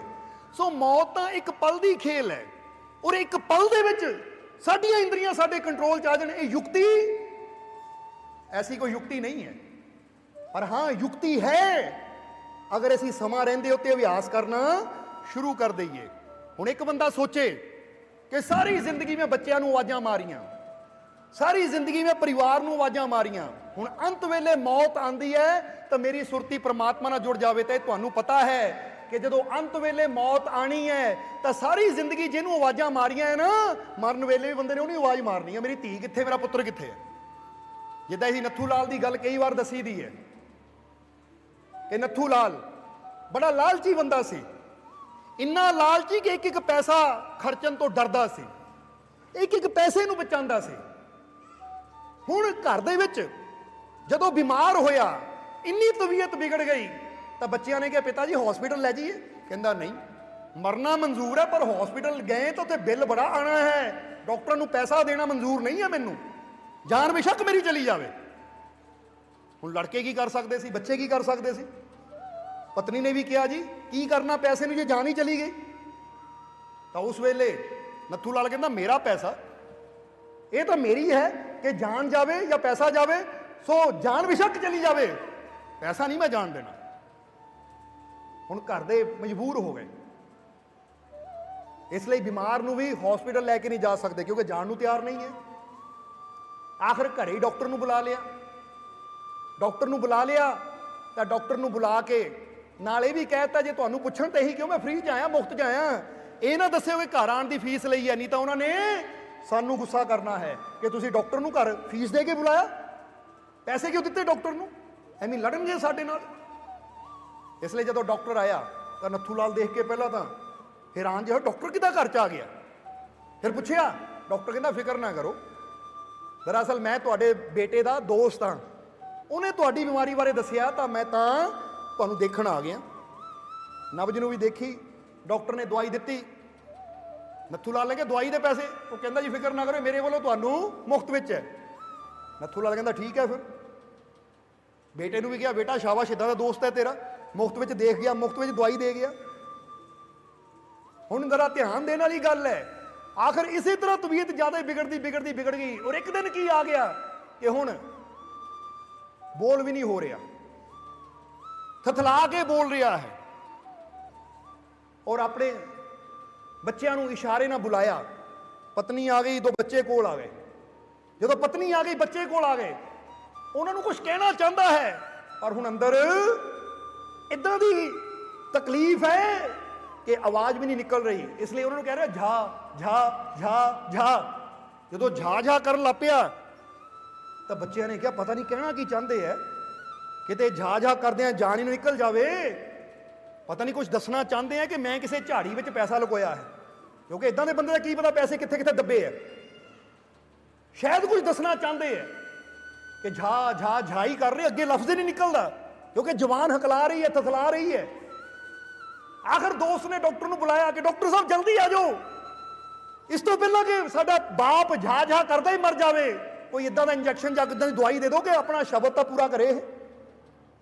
ਹੁਣ ਡਾਕਟਰ ਆਇਆ, ਡਾਕਟਰ ਨੇ ਆਂਦੇ ਨਾ ਦੱਸਤਾ 1000 ਦਾ ਟੀਕਾ ਹੈ, ਪਹਿਲੇ ਦੱਸ ਦੇਵਾਂ ਕਿਉਂਕਿ ਤੁਸੀਂ ਸਾਰੇ ਕੰਜੂਸ ਹੋ, ਟੀਕਾ ਲਾ ਦੂੰ 1000 ਦਾ, ਪਰ ਇਹ ਸਿਰਫ ਕੁਝ ਸ਼ਬਦ ਹੀ ਬੋਲ ਸਕਦਾ ਹੈ, ਯਾਨੀ ਸਮਝ ਲਓ ਟੀਕੇ ਦਾ 10 ਮਿੰਟ ਅਸਰ ਰਹਿਣਾ, 10 ਮਿੰਟ ਸਾਫ਼ ਬੋਲੇਗਾ ਇਹ, ਔਰ ਬਾਅਦ ਚੋਂ ਅਸਰ ਖਤਮ ਹੋ ਜਾਣਾ ਹੈ, ਪਰ ਲੱਗਣਾ 1000 ਰੁਪਇਆ ਹੈ। ਲੜਕੇ ਨੇ 1000 ਰੁਪਇਆ ਦੇ ਹੱਥ ਰੱਖਿਆ, ਕਹਿੰਦੇ ਫਿਕਰ ਨਹੀਂ, ਕਿਉਂਕਿ ਜੇ ਬਾਪ ਪਹਿਲੇ ਹੀ ਮਰ ਗਿਆ ਤਾਂ ਸਾਡਾ ਖਜ਼ਾਨਾ ਜਾਂ ਧਨ ਕਿੱਥੇ ਲੁਕੋਇਆ ਹੈ ਪਤਾ ਹੀ ਨਹੀਂ ਲੱਗਣਾ, ਕਹਿਣਾ ਕੀ ਚਾਹੁੰਦਾ ਹੈ ਪਤਾ ਤਾਂ ਲੱਗੇ ਸਾਨੂੰ, ਸੋ ਆ ਲਓ 1000 ਲਾਓ ਟੀਕਾ। ਡਾਕਟਰ ਨੇ 1000 ਜੇਬ ਚ ਪਾਇਆ, ਸਿਰਿੰਜ ਭਰੀ ਦਵਾਈ ਦੀ, ਔਰ ਜਾ ਕੇ ਟੀਕਾ ਲਾਇਆ। ਹੁਣ ਸਾਰੇ ਦੇਖ ਰਹੇ ਕਹਿਣਾ ਕੀ ਚਾਹੁੰਦਾ ਹੈ, ਕਿਉਂਕਿ 1000 ਖਰਚ ਦਿੱਤਾ, ਆਖਿਰ ਕਹਿਣਾ ਕੀ ਚਾਹੁੰਦਾ ਹੈ। ਝਾ ਝਾ ਝਾ ਕੀ ਕਰ ਰਿਹਾ ਸੀ। ਜਿੱਦੇ ਟੀਕੇ ਦਾ ਅਸਰ ਹੋਇਆ ਸਾਰੇ ਗੌਰ ਨਾਲ ਦੇਖ ਰਹੇ ਕਿ ਕੀ ਬੋਲਦਾ ਹੈ, ਤਾਂ ਨੱਥੂ ਲਾਲ ਨੇ ਕਿਹਾ ਪਾਗਲੋ ਮੇਰੇ ਵੱਲ ਕੀ ਦੇਖਦੇ ਹੋ, ਉਹ ਸਾਹਮਣੇ ਬੱਚਾ ਝਾੜੂ ਖਾਈ ਜਾਂਦਾ ਹੈ, ਬਚਾਓ ਝਾੜੂ ਨੂੰ, ਕਿਉਂਕਿ ਸਾਹਮਣੇ ਦਰਵਾਜ਼ੇ ਦੇ ਬਾਹਰ ਇੱਕ ਬੱਚਾ ਝਾੜੂ ਖਾ ਰਿਹਾ ਸੀ, ਨੁਕਸਾਨ ਹੋ ਰਿਹਾ ਹੈ, ਬੱਚੇ ਨੂੰ ਬੰਨੋ ਸਾਰਾ ਝਾੜੂ ਖਾ ਜਾਏਗਾ। ਲੜਕੀਆਂ ਨੇ ਹੱਥ ਮਾਰਿਆ ਮੱਥੇ ਤੇ, ਇਹਦੇ ਵਾਸਤੇ 1000 ਰੁਪਇਆ ਦੇ ਦਿੱਤਾ ਝਾੜੂ ਦੀ ਫਿਕਰ 'ਚ। ਸ਼ੁਕਰ ਹੈ ਕਿਤੇ ਬਾਪ ਨੂੰ ਨਹੀਂ ਪਤਾ 1000 ਰੁਪਇਆ ਖਰਚਾ, ਨਹੀਂ ਤਾਂ ਜਿਹੜਾ ਝਾੜੂ ਦੀ ਖਾਤਰ ਜਾ ਕਰਨ ਲਗਾਇਆ ਉਹ ਤਾਂ ਸਾਡੀ ਜਾਨ ਲੈ ਲਏਗਾ। ਡਾਕਟਰ ਨੇ ਨਾਲ ਇਹ ਵੀ ਕਹਿ ਦਿੱਤਾ ਕਿ ਹੁਣ ਮੈਂ ਸੱਚ ਕਹਿ ਦੇਵਾਂ, ਟਾਈਮ ਦਾ ਕੋਈ ਭਰੋਸਾ ਨਹੀਂ, ਕਦੋਂ ਮੌਤ ਆ ਜਾਵੇ। ਹੁਣ ਦੋਨਾਂ ਬੇਟਿਆਂ ਨੇ ਸਲਾਹ ਕੀਤੀ, ਕਹਿੰਦਾ ਪਿਤਾ ਜੀ ਮਾਫ ਕਰਿਓ, ਮਰਨ ਤੋਂ ਬਾਅਦ ਤੁਹਾਡੀ ਆਤਮਾ ਭਟਕੇ ਨਾ, ਇਸ ਲਈ ਪਹਿਲਾਂ ਹੀ ਤੁਹਾਡੇ ਨਾਲ ਸਲਾਹ ਕਰ ਲਈ, ਕਿਉਂਕਿ 10 ਮਿੰਟ ਦਾ ਸਮਾਂ ਡਾਕਟਰ ਨੇ ਕਿਹਾ ਦਵਾਈ ਦਾ ਅਸਰ ਰਹਿਣਾ, ਫਿਰ ਤੁਹਾਡੀ ਜ਼ੁਬਾਨ ਬੰਦ ਹੋ ਜਾਣੀ ਹੈ। ਸੋ ਪਹਿਲਾਂ ਹੀ ਸਾਨੂੰ ਦੱਸ ਦਿਓ ਕਿ ਜਦੋਂ ਤੁਹਾਡੀ ਮੌਤ ਹੋਣੀ ਹੈ, ਸ਼ਮਸ਼ਾਨ ਘਾਟ ਇੱਥੋਂ 15 ਕਿਲੋਮੀਟਰ ਦੂਰ ਹੈ। ਮੈਂ ਸੋਚਦਾ ਹਾਂ ਕਿ ਟਾਂਗੇ ਵਾਲੇ ਨੂੰ ਟਾਂਗੇ ਦੇ 500 ਰੁਪਇਆ ਦੇ ਕੇ ਤੁਹਾਡੀ ਲਾਸ਼ ਨੂੰ ਟਾਂਗੇ ਤੇ ਰੱਖ ਕੇ ਅਸੀਂ ਸ਼ਮਸ਼ਾਨ ਘਾਟ ਲੈ ਜਾਵਾਂਗੇ। ਨੱਥੂ ਲਾਲ ਕਹਿੰਦਾ 500 ਰੁਪਇਆ ਦੇਣਾ ਟਾਂਗੇ ਵਾਲੇ ਨੂੰ, ਸ਼ਰਮ ਕਰੋ, ਇੱਕ ਇੱਕ ਪੈਸਾ ਬਚਾਉਂਦਾ ਆ ਗਿਆ, ਤੁਹਾਨੂੰ ਮਰਨ ਤੋਂ ਬਾਅਦ 500 ਨੂੰ ਦੇਣਾ ਹੈ। ਦੂਜੇ ਬੇਟੇ ਨੇ ਕਿਹਾ ਪਿਤਾ ਜੀ ਇਦਾਂ ਕਰਦੇ ਵੀ ਗੱਡਾ ਕਰ ਲੈਂਦੇ ਆ, ਗੱਡੇ ਵਾਲੇ 200 ਰੁਪਏ ਚ ਮੰਨ ਜਾਣਾ ਹੈ, 200 ਰੁਪਏ ਚ ਤੁਹਾਨੂੰ ਸ਼ਮਸ਼ਾਨ ਘਾਟ ਲੈ ਜਾਵਾਂਗੇ। ਉਹ ਨੱਥੂ ਲਾਲ ਕਹਿੰਦਾ ਛੱਡੋ ਗੱਡਾ ਵੀ, ਮੇਰੀ ਚੱਪਲ ਲਿਆਓ। ਉਹ ਕਹਿੰਦੇ ਕੀ ਕਰਨਾ ਪਿਤਾ ਜੀ, ਤੁਸੀਂ ਬਿਮਾਰ ਹੋ। ਉਹ ਕਹਿੰਦਾ ਕਰਨਾ ਕੀ ਹੈ, ਚੱਪਲ ਲਿਆਓ, ਥੋੜਾ ਟਾਈਮ ਹੈ, ਮੈਂ ਸ਼ਮਸ਼ਾਨ ਘਾਟ 'ਚ ਜਾ ਕੇ ਮਰੂੰਗਾ, ਇਹ 200 ਵੀ ਵੱਜ ਜਾਊ। ਕਹਿੰਦਾ ਮਰਨਾ ਹੀ ਹੈ, ਡਾਕਟਰ ਨੇ ਕਿਹਾ ਜਿੱਦਾਂ 10 ਮਿੰਟ 'ਚ ਮਰ ਜਾਣਾ, ਮੈਂ ਕੋਸ਼ਿਸ਼ ਕਰਦਾ ਹਾਂ ਦੌੜ ਕੇ ਸ਼ਮਸ਼ਾਨ ਘਾਟ ਹੀ ਪਹੁੰਚ ਜਾਵਾਂ ਤਾਂ ਕਿ 200 ਵੀ ਬਚਾਈਏ, ਉਹ ਵੀ ਗੱਡੇ ਵਾਲਿਆਂ ਨੂੰ ਕਾਹਨੂੰ ਦੇਣਾ। ਹੁਣ ਜ਼ਰਾ ਸੋਚੋ, ਜੇ ਨੱਥੂ ਲਾਲ ਵਰਗਾ ਕਵੇ ਅੰਤਿਮ ਵੇਲੇ ਮੈਨੂੰ ਕੋਈ ਇਦਾਂ ਦੀ ਯੁਕਤੀ ਮਿਲ ਜਾਵੇ ਕਿ ਮੇਰਾ ਧਿਆਨ, ਮੇਰੀ ਇੰਦਰੀਆਂ, ਮੇਰੀ ਸੁਰਤੀ ਮੇਰੇ ਕਾਬੂ 'ਚ ਆ ਜਾਵੇ, ਤਾਂ ਕਦੀ ਹੋ ਸਕਦਾ ਹੈ? ਕਿਉਂਕਿ ਸਾਰੀ ਜ਼ਿੰਦਗੀ ਜਦੋਂ ਇਨਸਾਨ ਵਿਸ਼ਿਆਂ ਮਗਰ ਦੌੜਦਾ ਹੈ, ਵਿਕਾਰਾਂ ਮਗਰ ਦੌੜਦਾ ਹੈ, ਤਾਂ ਯਾਦ ਰੱਖੋ ਜਿਹੜੀ ਚੀਜ਼ ਮਗਰ ਅਸੀਂ ਸਾਰੀ ਜ਼ਿੰਦਗੀ ਦੌੜਦੇ ਹਾਂ, ਅੰਤ ਵੇਲੇ ਉਹੀ ਚੀਜ਼ ਸਾਡੀਆਂ ਅੱਖਾਂ ਦੇ ਸਾਹਮਣੇ ਆਉਂਦੀ ਹੈ।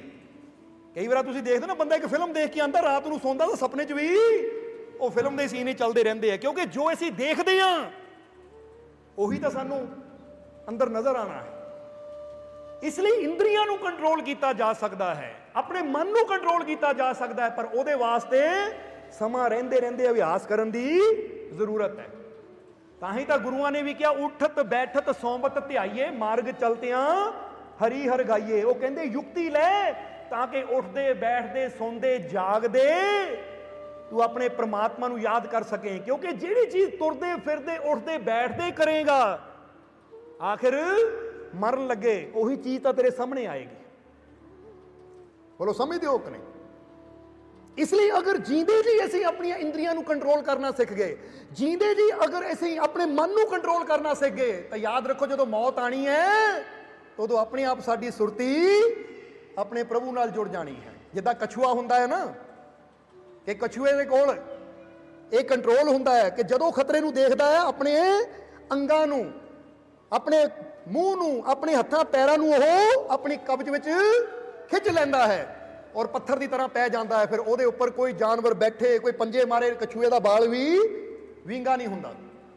ਇਸੇ ਤਰ੍ਹਾਂ ਜਿਹੜਾ ਜੀਂਦੇ ਜੀ ਸ਼ਬਦ ਨਾਲ ਜੁੜ ਕੇ ਯੁਕਤੀ ਸਿੱਖ ਲੈਂਦਾ ਹੈ, ਫਿਰ ਉਹ ਕੀ ਕਰਦਾ ਹੈ, ਜਦੋਂ ਮੌਤ ਆਉਂਦੀ ਤਾਂ ਫਿਰ ਉਹ ਕਬੀਰ ਸਾਹਿਬ ਵਾਂਗੂ ਇਹੀ ਗੱਲ ਕਹਿੰਦਾ ਹੈ ਕਿ ਜਿਸ ਮਰਨੇ ਤੇ ਜਗ ਡਰੇ ਮੇਰੇ ਮਨੇ ਆਨੰਦ, ਕਿਉਂਕਿ ਪਤਾ ਹੈ ਕਿ ਹੁਣ ਮੈਂ ਬਾਹਰੋਂ ਆਪਣੀਆਂ ਇੰਦਰੀਆਂ ਨੂੰ, ਬਾਹਰੋਂ ਆਪਣੀ ਸੁਰਤੀ ਨੂੰ ਸਮੇਟ ਕੇ ਅੰਦਰ ਆਨੰਦ ਨਾਲ ਜੋੜ ਦਿੱਤਾ ਹੈ, ਔਰ ਜਦੋਂ ਅੰਦਰੋਂ ਆਨੰਦ ਨਾਲ ਜੁੜ ਗਈਆਂ, ਜੇ ਹੁਣ ਮੌਤ ਆਂਦੀ ਵੀ ਹੈ ਤਾਂ ਸਰੀਰ ਨੂੰ ਮਿਟਾਏਗੀ, ਮੈਂ ਤਾਂ ਆਨੰਦ ਵਿੱਚ ਲੀਨ ਹੋ ਚੁੱਕਾ ਹਾਂ।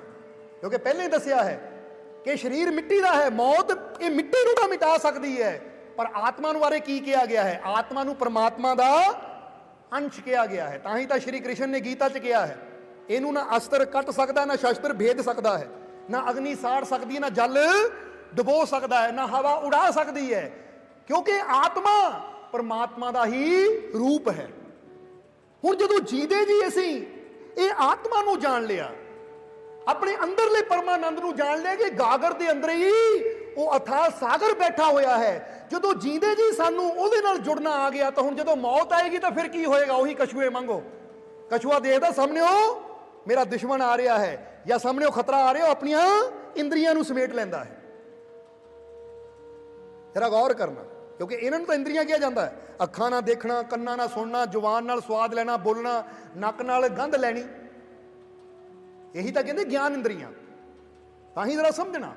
ਔਰ ਫਿਰ ਕਰਮ ਇੰਦਰੀਆਂ, ਕਰਮ ਇੰਦਰੀਆਂ ਕਿਹੜੀਆਂ ਹੈ? ਕਿਸੇ ਨੂੰ ਪਤਾ ਉਹਦੇ ਬਾਰੇ? ਇੱਕ ਵਾਰ ਫਿਰ ਇੱਥੇ ਦੁਹਰਾ ਦੇਵਾਂਗੇ। कि त्वचा, जिस वेले ज्ञान इंद्री किहड़ी है पहला उन्होंने समझ लीए। त्वचा जदों असीं किसी चीज़ नूं स्पर्श करते हैं सानूं पता लगता है खुरदरी है, नरम है, मुलायम है, गर्म है, सर्द है, ये है ज्ञान इंद्री। फिर नक नाल असीं स्मैल लैंदे हैं, ये दूसरी ज्ञान इंद्री है। फिर कन्नां नाल सुणदे हैं, ये तीसरी ज्ञान इंद्री है। अखां नाल असीं देखदे हैं, ये चौथी ज्ञान इंद्री है। और रसना नाल असीं स्वाद लैंदे हैं, ये पंजवीं ज्ञान इंद्री है। और ज्ञान इंद्री का मतलब की है जरा समझना कि जिहड़ी चीज़ बाहर है ना वो बाहरली चीज़ अंदर जाके सानू समझ आती है, यानी अंदर साडे ज्ञान हुंदा। चीज़ तो बाहर है पर उसकी समझ सानू अंदर हुंदी है।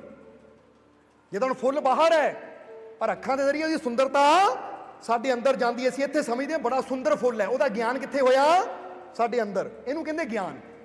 तां कर्म इंद्री का मतलब है जो बाहर जावे, जो बाहर की तरफ कर्म करती है वो कर्म इंद्री है। जो अंदर कर्म करती है वो ज्ञान इंद्री है। हुण असीं स्वाद लैंदे, स्वाद कित्थे महसूस हुंदा? बाहर नहीं, स्वाद सानू महसूस हुंदा अपने अंदर। इसलिए वो ज्ञान इंद्री है कि सानू ज्ञान हो गया कि चीज़ का स्वाद खट्टा है, मिठा है, नमकीन है, किदां दा है। किसी की आवाज़ नूं सुणदे आ तो अंदर सानू ज्ञान हो गया कि बाहर कुत्ता भौंक रहा है, बिल्ली बोल रही है, चिड़ी बोल रही है, कां बोल रहा, कोई आदमी बोल रहा है, क्योंकि हरेक की आवाज़ कुदरत ने डिफरेंट बनाई हुई है। हुण फर्ज करो 10 बंदे खड़े है जिन्हां नूं तुसीं जाणदे होवो, उन्हां चों एक बंदा बोले, बेशक तुहानूं नज़र ना आवे, दीवार दे पिछे बोल रहे है, पर इत्थे तुहानूं ज्ञान होए ना बोल कौन रहा है। आवाज़ पछाण हो जाती कि नहीं? जिन्हां नूं तुसीं जाणदे हो। तां ही तां बंदा कई बार दीवारां नूं कंन लग गया, मेरे बारे गल्लां कौन करदा है?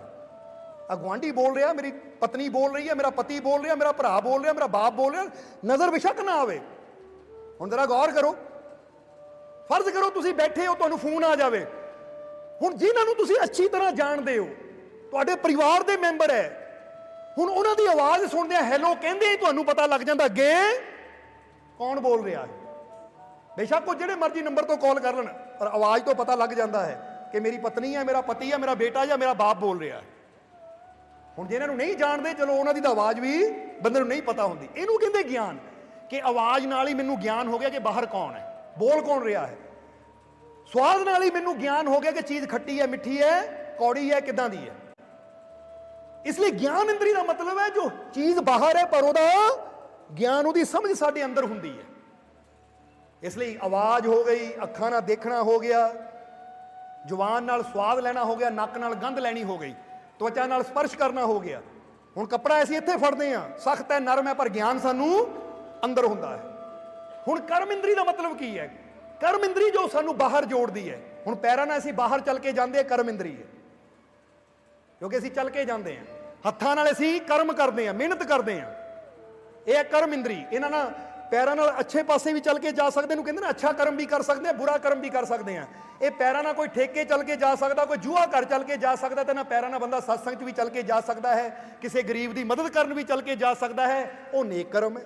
इन्हां हत्थां नाल भी असीं अच्छा कर्म भी कर सकते हैं, बुरा कर्म भी कर सकते हैं, दान भी कर सकते हैं, तो किसी को लुट भी सकते हैं, खो भी सकते हैं किसी तो। हुण जरा गौर करना, फिर आ गया मल मूत्र, जिथों इंसान करता है वो भी कर्म इंद्री गिनी जाती है। हाथ पैर और 2 इंद्रियां जिथों इंसान मल और मूत्र करता है, क्योंकि बाहर ही ये चीज़ों को बाहर भेज रहा है।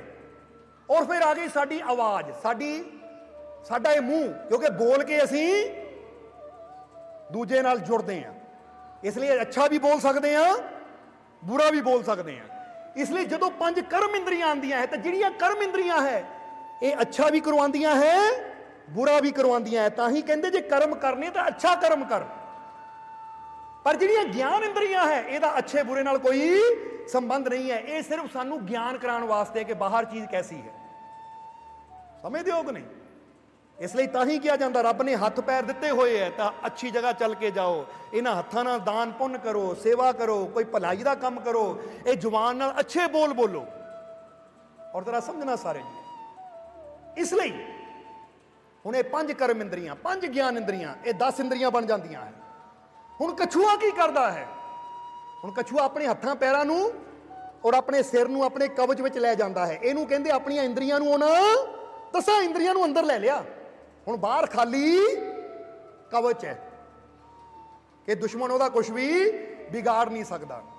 हुण इसे ही तरह इंसान भी जदों जींदे जी शब्द के जरिए मेहनत करके ध्यान के जरिए मेहनत करके अपनी 10 इंद्रियां नूं अंदर समेट लेंदा है, यानी हत्थां नाल बुरा नहीं करना, पैरां नाल बुरा नहीं चल के जाना, तो समझ लो ऐसी इन्हां इंद्रियां नूं अच्छाई की तरफ समेट लिया और 5 ज्ञान इंद्रियां नूं अपने अंदर जोड़ लिया आनंद दे नाल। क्योंकि अखां बाहर देखदियां फुੱਲ नूं या इंसान नूं, अखां अंदर देख रहीआं है वो परमात्मा नूं, वो आनंद नूं। हुण जवान अंदरों ओहदा ही रस लै रही है। तां ही तां गुरुआं ने एक जगह कहा है कि बिना अखां तो देखना है, बिना कन्नां तो सुनना है, बिना जीभा तो बोलना है, बिना हत्थां पैरां तो करना है, चलना है या करना है। जरा समझना वो किहड़ी गल कर रहे हैं, वो अंदर दी ही गल कर रहे हैं। पर जे इंसान सोचे कि मरण वेले कोई युक्ति होवे कि उस वेले इदां हो जावे, तो फिर तो बहुत मुश्किल है। क्योंकि 1 सेकंड की गल नहीं है, ये कोई गोली नहीं है कि खाधी तो असर हो गया। जे बंदा सोचे कि परमात्मा नूं पाना या इंद्रियां नूं काबू करना कोई मैडिसन की तरह है कि गोली खाधी तो असर हो जाए, यह तो अभ्यास है, यह तो मेहनत है कि जिन्नी जल्दी समा रहिंदे रहिंदे असीं मेहनत करनी शुरू कर देवांगे, उन्नी जल्दी असीं वो कला सीख जावांगे कि जदों मौत आंदी नज़र आएगी या वो समा आएगा तो बंदा अपनी इंद्रियां नूं ओ पारब्रह्म परमात्मा, ओ परमेश्वर, ओ परमानंद नाल जोड़ लैंदा है। फिर मौत आंदी तो शरीर नूं खत्म कर दिंदी, पर बंदा तो वो आनंद विच हुंदा है। इनू तो कबीर साहब ने किया, जिस मरने ते जग डरे मेरे मने आनंद। क्योंकि जेड़ा शरीर नूं ही सब कुछ समझदा है ਉਹਦੇ वास्ते मौत डरावनी है, क्योंकि ਉਹਦਾ शरीर छुट रहा है। तो जे ना जान लिया है कि शरीर तो मिट्टी है, तो कपड़ा है, इनू तो एक दिन छड्डना ही है। असली तो अंदर आनंद का मैं रूप हाँ, असल विच तो मैं वो परमानंद का रूप है। ਜਿਹੜਾ उस रूप नूं जींदे जी समझ लैंदा है, फिर ਉਹਨੂੰ मौत का भी कोई डर नहीं रह जाता। और ये भी फर्क पुछया है, जरा गौर करना। और इत्थे एक छोटी जी कहानी दसांगे कि जे तुसीं चाहते हो ना कि मरण वेले साडी आत्मा मोक्ष की तरफ जावे, तो एक छोटी जी कहानी है, क्योंकि कुछ जुक्तियां समझनियां पैंदियां है। कि एक नगर सी, उस नगर के अंदर एक साधु रहिंदे सी, जो कि जदों भी वक्त मिलना उन्होंने तपस्या करनी। पर जिथे साधु की कुटिया सी, ਉਹਦੀ कुल्ली के बिल्कुल सामने एक वैश्या का कोठा सी। की सी?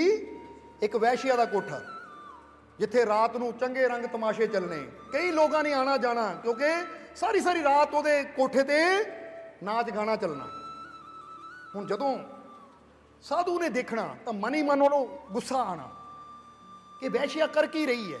आ रात का टाइम हुंदा परमात्मा का भजन करन दा, परमात्मा की बंदगी करन दा, परमात्मा का सिमरन करन दा, कित्थे अपनी जिंदगी गुआ रही है। उन्हें कई बार जदों वैश्या ने आना, नचन वाली ने उत्थों लंघना, साधु ने कहना ये तू किहड़े कामां च पई होई है, किहड़े पाप कर्म कर रही है। वो रब का नाम लै, परमात्मा की बंदगी कर, ये जीवन तेनों परमात्मा का नाम लैण वास्ते मिलिया है, इसलिए रब का नाम लै। एक दिन तो साधु ने इन्ना समझाया कि वैश्या के मन च होया कि गल तो साधु की सही है कि सारी जिंदगी पाप ही करदी नूं हो गई। ये बेचारा दिन रात मैं देखदी हाँ दिन रात तपस्या करता है, दिन रात भगती करता है, तो मैं दिन रात पाप च लगी हुई हाँ।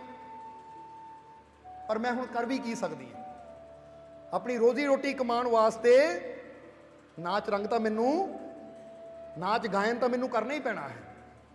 पर फिर उहदे मन च आया कि सुनिया है कि जे सच्चे दिलों माफ़ी मंगी जाए तो परमात्मा बख्श दिंदा है। हुण उन्हें अपने जीवन का नियम बना लिया कि नाच रंग करन तो बाद मैं परमात्मा को माफ़ी मंग के सारी रात झरोखे विचों साधु नूं तपस्या करते देखना है, क्योंकि साधु बाहर बह के तपस्या करता हुंदा सी। क्योंकि मैं छड्ड तां सकदी नहीं, तो भुखा मरना पेगा मैनूं। मैं इन्ना कर सकदी हाँ कि जदों नाच रंग समाप्त होया, रब कोलों माफ़ी मंग के सामने बह के साधु नूं तपस्या करते नूं देखना और मन च सोचना उन्हें वैश्या ने कि साधु कितना चंगा है, किन्नी भगती करता है, किन्ना रब का नाम लैंदा है। ये परमात्मा जो ये तपस्या कर रहा है, मेरे ते भी कृपा कर ताकि मैं भी तेरी भगती कर सका। पर की करा, मेरे को युक्ति नहीं है, मेरे को तरीका नहीं है। वैश्य ने इस तरह अपना नाच रंग करने तो बाद देखना, तो इधर साधु ने की रूटीन बना ली कि साधु ने देखना कि वैश्या नूं इन्ना समझाया तो हाले भी असर नहीं, हाले भी नाच रंग कर रही है। हुण तां उहनूं इन्ना साधु नूं गुस्सा भी आना कि उन्हें की करना ਕਿ ਜਦੋਂ ਵੈਸ਼ੀਆ ਦੇ ਕੋਠੇ ਤੇ ਇੱਕ ਬੰਦੇ ਨੇ ਜਾਣਾ, ਉਹਨੇ ਇੱਕ ਪੱਥਰ ਰੱਖ ਦੇਣਾ, ਇੱਕ ਪੱਥਰ ਰੱਖ ਦੇਣਾ। ਜਦੋਂ ਦੂਸਰੇ ਨੇ ਜਾਣਾ, ਦੂਜਾ ਪੱਥਰ ਰੱਖ ਦੇਣਾ। ਕਰਦਿਆਂ ਕਰਦਿਆਂ ਉੱਥੇ ਪੱਥਰਾਂ ਦਾ ਢੇਰ ਲੱਗਣਾ ਸ਼ੁਰੂ ਹੋ ਗਿਆ, ਕਿਉਂਕਿ ਹਰ ਰੋਜ਼ ਉਹਨਾਂ ਪੱਥਰ ਇਕੱਠੇ ਕਰਨੇ ਸ਼ੁਰੂ ਕਰਤੇ। ਜਿੰਨੇ ਬੰਦੇ ਜਾਣੇ ਉਨੇ ਸਾਧੂ ਨਾਲ ਪੱਥਰ ਚੁਣੀ ਜਾਣੇ, ਤਾਂ ਕਿ ਮੈਂ ਵੈਸ਼ੀਆ ਨੂੰ ਦੱਸ ਸਕਾਂ ਕਿ ਦੇਖ ਲੈ ਇੱਥੇ ਕਿੰਨੇ ਪੱਥਰ ਇਕੱਠੇ ਹੋ ਰਹੇ ਆ, ਉੱਥੇ ਉਨੇ ਪਾਪ ਤੇਰੇ ਸਿਰ ਚੜ ਰਹੇ ਐ। ਜਦੋਂ ਨਜ਼ਰ ਆਏਗਾ ਇਹਨੂੰ ਪੱਥਰਾਂ ਦਾ ਢੇਰ, ਤਾਂ ਸ਼ਾਇਦ ਇਹਨੂੰ ਸਮਝ ਆਏਗੀ। ਹੁਣ ਸਾਧੂ ਨੇ ਬਾਹਰ ਬੈਠੇ ਨੇ ਦੇਖੀ ਜਾਣਾ। ਅੱਜ ਇੱਕ ਬੰਦਾ ਗਿਆ, ਉਹਨੇ ਪੱਥਰਾਂ ਦੇ ਢੇਰ 'ਚ ਇੱਕ ਪੱਥਰ ਹੋਰ ਰੱਖ ਦੇਣਾ। ਆ ਦੂਜਾ ਗਿਆ, ਫਿਰ ਪੱਥਰਾਂ ਦੇ ਢੇਰ 'ਚ ਦੂਜਾ ਪੱਥਰ ਰੱਖ ਦੇਣਾ।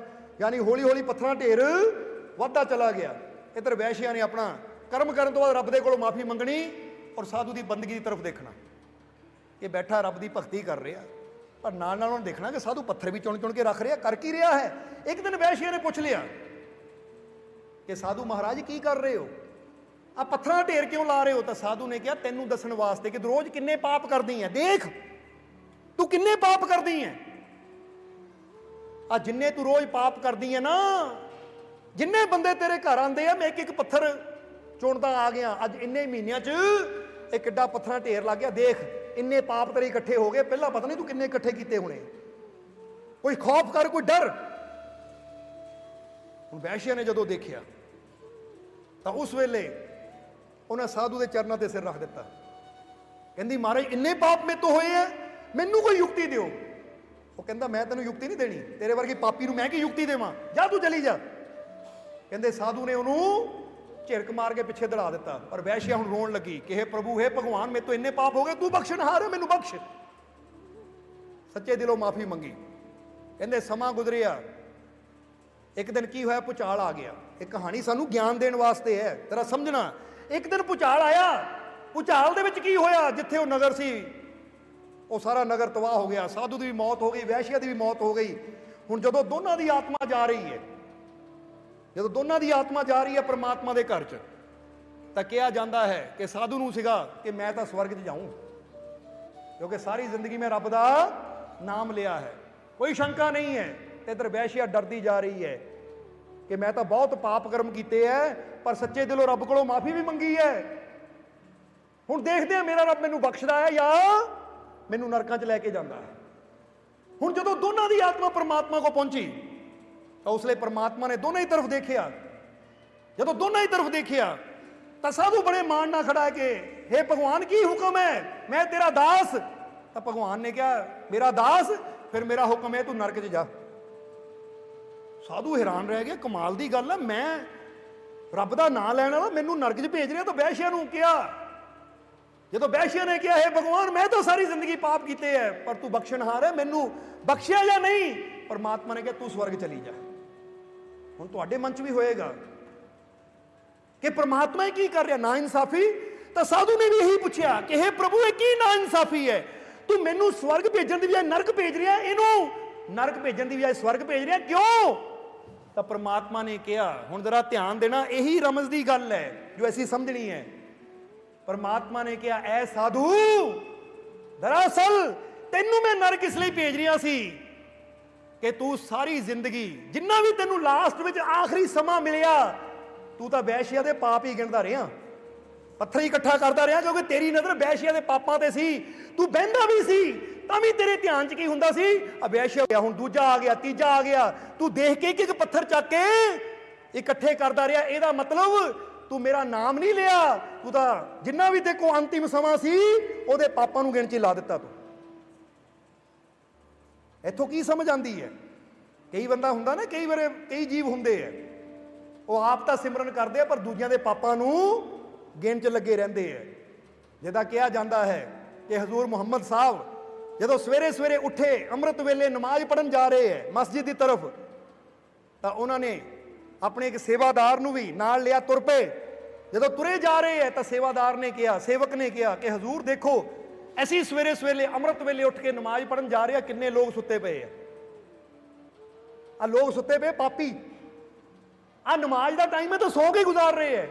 ਜਦੋਂ ਇੰਨੀ ਗੱਲ ਕਹੀ ਤਾਂ ਹਜ਼ੂਰ ਕਹਿੰਦੇ ਇੰਨਾ ਚੰਗਾ ਸੀ ਤੂੰ ਵੀ ਸੁੱਤਾ ਰਹਿ ਜਾਂਦਾ, ਕਿਉਂਕਿ ਕਰਨ ਤੂੰ ਇਬਾਦਤ ਜਾ ਰਿਹਾ ਤਾਂ ਕਰ ਲੋਕਾਂ ਦੀ ਨਿੰਦਿਆ ਰਿਹਾ ਹੈ, ਇੰਨਾ ਚੰਗਾ ਤੂੰ ਵੀ ਸੁੱਤਾ ਰਹਿ ਜਾਂਦਾ। ਕਿਉਂਕਿ ਉਹ ਇਬਾਦਤ ਨਹੀਂ ਹੁੰਦੀ ਕਿ ਆਪ ਇਬਾਦਤ ਕਰੀਏ ਤਾਂ ਦੂਜਿਆਂ ਦੀ ਨਿੰਦਿਆ ਕਰੀਏ। ਹੁਣ ਜੇ ਤੁਸੀਂ 10 ਮਿੰਟ ਬਹਿ ਕੇ ਧਿਆਨ ਕਰਦੇ ਹੋ, 20 ਮਿੰਟ ਬਹਿ ਕੇ ਬੰਦਗੀ ਕਰਦੇ ਹੋ ਤੇ ਨਾਲ ਨਿੰਦਿਆ ਕਰਦੇ ਹੋ, ਉਹ ਪਾਪੀ, ਉਹ ਤਾਂ ਰੱਬ ਦਾ ਨਾਂ ਹੀ ਨਹੀਂ ਲੈਂਦਾ, ਉਹ ਪਾਪੀ, ਉਹ ਤਾਂ ਕੰਮ ਹੀ ਨਹੀਂ ਕਰਦਾ, ਤਾਂ ਫਿਰ ਤੁਹਾਡੀ ਉਹ ਇਬਾਦਤ ਕੀਤੀ ਵੀ ਵਿਅਰਥ ਚਲੀ ਜਾਂਦੀ ਹੈ। ਕਿਉਂਕਿ ਰੱਬ ਦੇ ਜਿਹੜੇ ਪਿਆਰੇ ਹੁੰਦੇ ਹੈ ਉਹ ਆਪ ਬੰਦਗੀ ਕਰਦੇ ਪਰ ਕਿਸੇ ਦੀ ਨਿੰਦਿਆ ਨਹੀਂ ਕਰਦੇ, ਕਿਸੇ ਨੂੰ ਬੁਰਾ ਨਹੀਂ ਬੋਲਦੇ।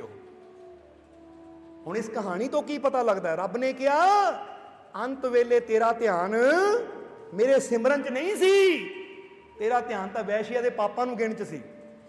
ਇਸ ਲਈ ਤੂੰ ਪੱਥਰ ਇਕੱਠੇ ਕਰ ਕਰਕੇ ਢੇਰ ਲਾ ਰਿਹਾ ਸੀ, ਉਹਦੀ ਖਾਤਰ ਨਹੀਂ ਲਾ ਰਿਹਾ ਸੀ। ਇਹਦਾ ਮਤਲਬ ਤੂੰ ਪਾਪ ਗਿਣ ਰਿਹਾ ਸੀ, ਔਰ ਜਿਹਦੀ ਸੁਰਤੀ ਪਾਪਾਂ ਤੇ ਹੁੰਦੀ ਹੈ ਉਹ ਨਰਕ 'ਚ ਹੀ ਜਾਂਦਾ ਹੈ। ਤਾਂ ਵੈਸ਼ੀਆ ਨੂੰ ਸਵਰਗ ਕਿਉਂ ਭੇਜ ਰਿਹਾ ਮੈਂ?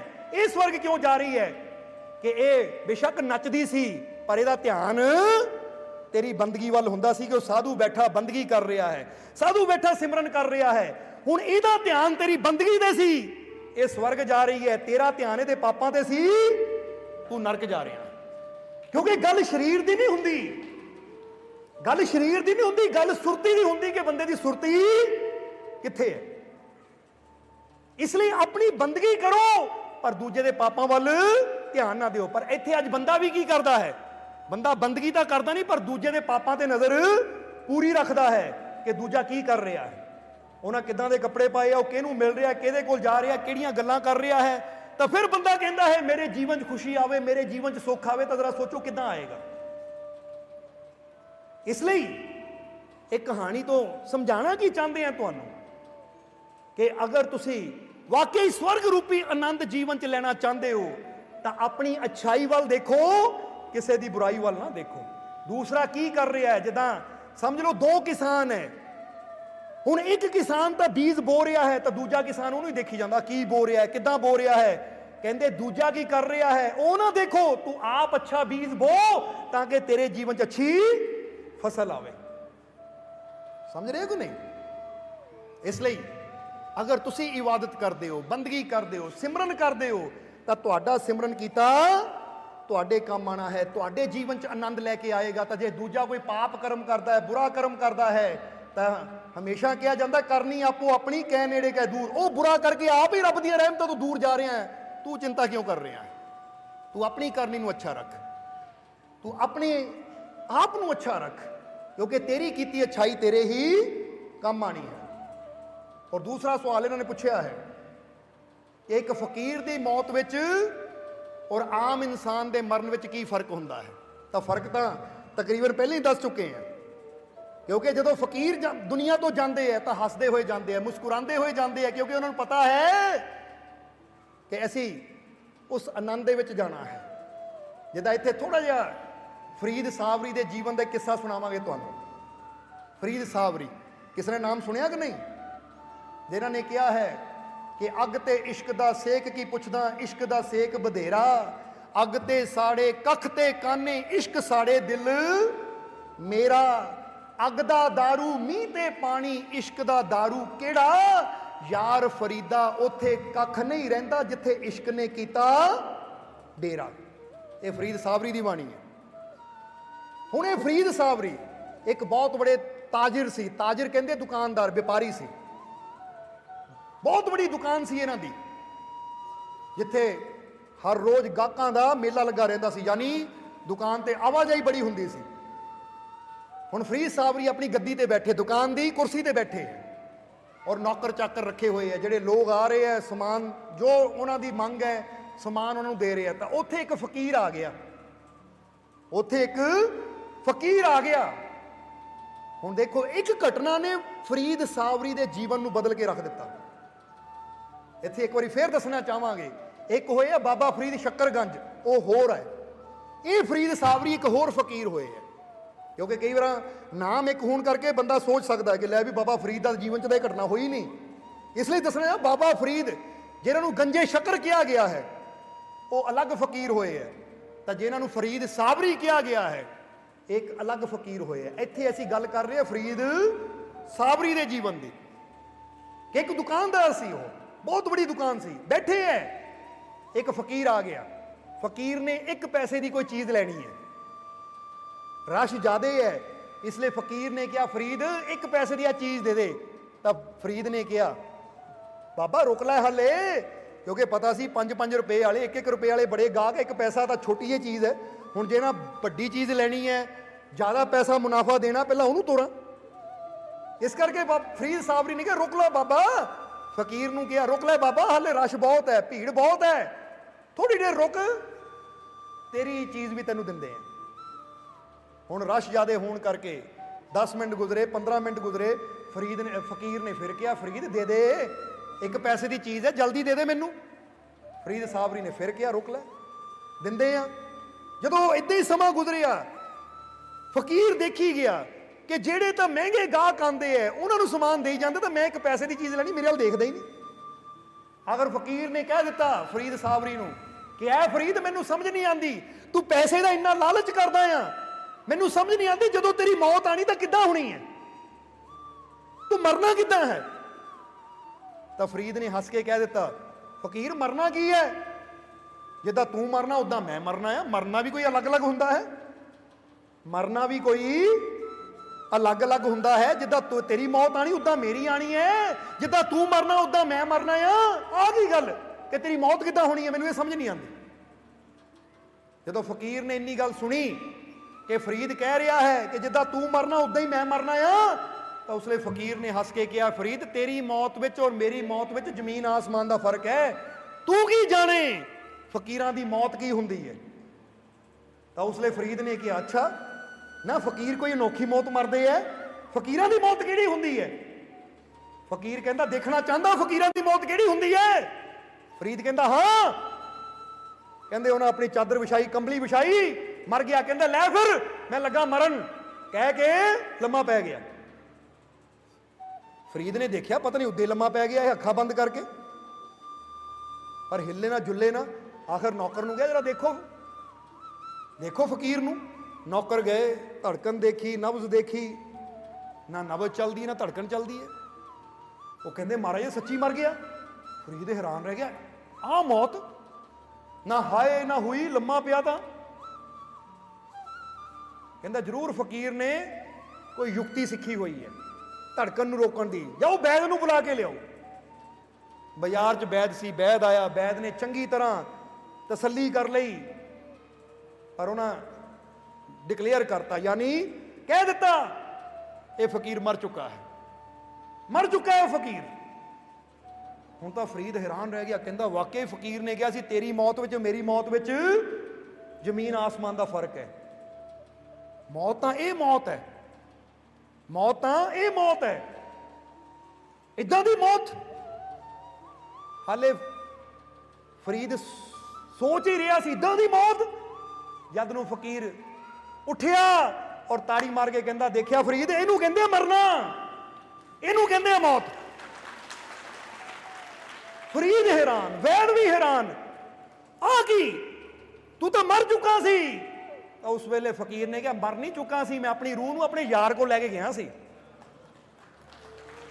क्योंकि इहनूं तां फकीर दी मौत कहंदे जदों चाहता रूह नूं अपनी मंजिल ते लै जांदा, तो जदों चाहता अपने रूह नूं वापस शरीर च ले आंदा है। उसी तरह है जिस तरह बंदा जदों चाहे गड्डी च बह जाए, तो जदों चाहे ताकी खोल के गड्डी च उतर जाए। वो कहंदे शरीर तो गड्डी की तरह है, ये शरीर तो रूह का मकान है कि जदों चाहे रूह मकान च आंदी है, तो जदों चाहे मकान चों निकल जाती है। हुण जे मकान सड़ जाए तो जिहड़ा बंदा समझदा ना, पता मकान नूं अग लग गई, वो बाहर निकल आंदा मकान तो। तां ही तां इह कहंदे ना ये घर दे भी 9 दरवाजे है, और 10वां दरवाजा 9 दरवाजे बाहर है तो 10वां दरवाजा अंदर है। फकीर कहंदे असीं वो 10वां दरवाजा खोल के अपने यार को चले जाईदा है। दुनिया की नजर च मर गए, पर दुनिया नूं की पता ये मरे नहीं है, ये तां अपने यार दे कोल बैठे है। तां ही तां कहंदा है कौन कहता है कि आशिक मर गए, कौन कहता है कि आशिक मर गए, कैद से छूटे वो अपने घर गए। किहड़ा कहंदा रब दे आशिक मर गए, वो तो शरीर की कैद नूं छड्ड के अपने असली घर चले जाते हैं, पर आत्मा किसी नूं नजर नहीं आती, इसलिए बंदा कहंदा मर गए। पर जिन्हां नूं आत्मा दिखाई देवे वो कहणगे भाई मरिया नहीं, वो तो बैठा है अपने यार दे कोल नज़ारा देख रहा है। तां ही तां बुल्ले शाह ने भी किया है, बुल्ले शाह ऐसी मरना नहीं, गौर पिया कोई होर। वो कहंदे कबर विच तां कोई होर ही है, यानी शरीर ही है, ਅਸੀਂ ਤਾਂ ਆਪਣੀ ਮੰਜ਼ਿਲ ਤੇ ਬੈਠੇ ਹਾਂ। ਇਸ ਲਈ ਇਹਨੂੰ ਕਹਿੰਦੇ ਫਕੀਰਾਂ ਦੀ ਮੌਤ। ਆਮ ਇਨਸਾਨ ਜਦੋਂ ਮਰਦਾ ਹੈ ਤਾਂ ਤੜਫਦਾ ਹੈ। ਤੜਫਦਾ ਮਤਲਬ ਰੋਂਦਾ ਹੈ, ਮੌਤ ਤੋਂ ਡਰਦਾ ਹੈ, ਕਿਉਂਕਿ ਉਹ ਸਰੀਰ ਨੂੰ ਹੀ ਸਭ ਕੁਝ ਸਮਝਦਾ ਹੈ। ਪਰ ਫਕੀਰਾਂ ਨੂੰ ਪਤਾ ਹੈ ਇਹ ਸਰੀਰ ਤਾਂ ਇੱਕ ਮਕਾਨ ਹੈ। ਤਾਂ ਹੀ ਤਾਂ ਜ਼ਰਾ ਸੱਚ ਦੱਸਿਓ, ਕਹਿੰਦੇ ਆ ਨਾ ਇਹ ਸਰੀਰ ਇੱਕ ਸਰਾਂ ਦੀ ਤਰ੍ਹਾਂ ਹੈ। ਜਾਂ ਸ਼੍ਰੀ ਗੁਰੂ ਰਵਿਦਾਸ ਜੀ ਨੇ ਵੀ ਕੀ ਕਿਹਾ ਹੈ ਕਿ ਪ੍ਰਾਣੀ ਕਿਆ ਮੇਰਾ ਕਿਆ ਤੇਰਾ, ਜੈਸੇ तरवर पंख बसेरा, जल की भीत पवन का थंबा, रक्त बूंद का गारा, हाड मास नाड़ी को पिंजर, पंछी बसे बेचारा। हुण इहनूं की कह रहे हैं? पिंजरा कह रहे हैं। और इहदे च पंछी किहड़ा है? पंछी है वो आत्मा, वो रूह। वो कहंदे पिंजरा टुट सकता है, पर जदों पंछी दरवाजा खोल के उड़ जाता है तो पिंजरा बेशक टुटे सड़े दबा दिओ, पंछी नूं कोई फर्क नहीं पैंदा, क्योंकि पंछी तो अपने घर पहुंच गया है। इहनूं कहंदे युक्ति। इसलिए फकीर दी मौत, संत फकीर दी मौत और इंसान दी दुनियावी इंसान दी मौत दे विच फर्क पुछया है। तो यही फर्क है जो फरीद सावरी ने देखिया और फकीर ने ताड़ी बजाई। फरीद सावरी कहंदा तुसीं तां मर चुके सी, वो कहंदे मरे नहीं सी, असीं अपनी रूह नूं अपने यार को लै गए सी, उत्थों सारा नज़ारा देख रहे सी, तुसीं की कर रहे हो। हुण देखिया कि वापस आने की लोड़ है तो दोबारा शरीर च आ गए, क्योंकि यही तो फकीरां दी मौत हुंदी है। जदों चाहण चले जाण, जदों चाहण आ जाण। कहंदे जदों ये गल देखी फकीर ने कंबली चक्की, झाड़ी बुक्कल मार के तुर पे, तो पिछों फरीद सावरी ने की किया, अपने नौकर नूं किया अज तो दुकान तेरी लुटा दे चाहे रख लै, हुण मैं चला वो फकीर दे कोलों युक्ति सीखण के जींदे जी मरिया किदां जांदा है।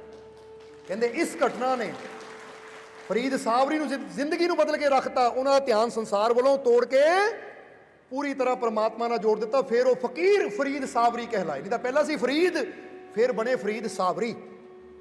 जदों फकीर दे मगर गए तो फकीर ने कहा फरीद की चाहिदा है, की चाहिदा है? कहंदे जी बस वो युक्ति चाहिदी है कि जींदे जी अपने यार नूं किदां मिलिया जांदा है। कहंदे आ जा फिर, हुण तैनूं भी इंतजार करना पेगा, जिद्दां तू मैनू इंतजार कराया सी ना एक पैसे की चीज़ बदले, तो तू तो मंग ही बहुत बड़ी चीज़ रहा है, हुण तैनू भी इंतजार करना पैना है। तो फरीद सावरी ने कहा मारे एक जन्म की हज़ारा जन्म इंतजार करा लो, पर हुण तां उदों तक तुहाडे चरण नहीं छड्डने जद तक वो युक्ति नहीं मिल जाती। तां ही तां कहंदे अपना आप गवाईए तां शो पाईए। उहनूं पाउण वास्ते अपने आप नूं मिटाना पैंदा है, गवाना पैंदा है, फिर जाके इंसान नूं मंजिल मिलती है। इसलिए उम्मीद है कि हुण 2 सवालों का जवाब मिल गया होएगा।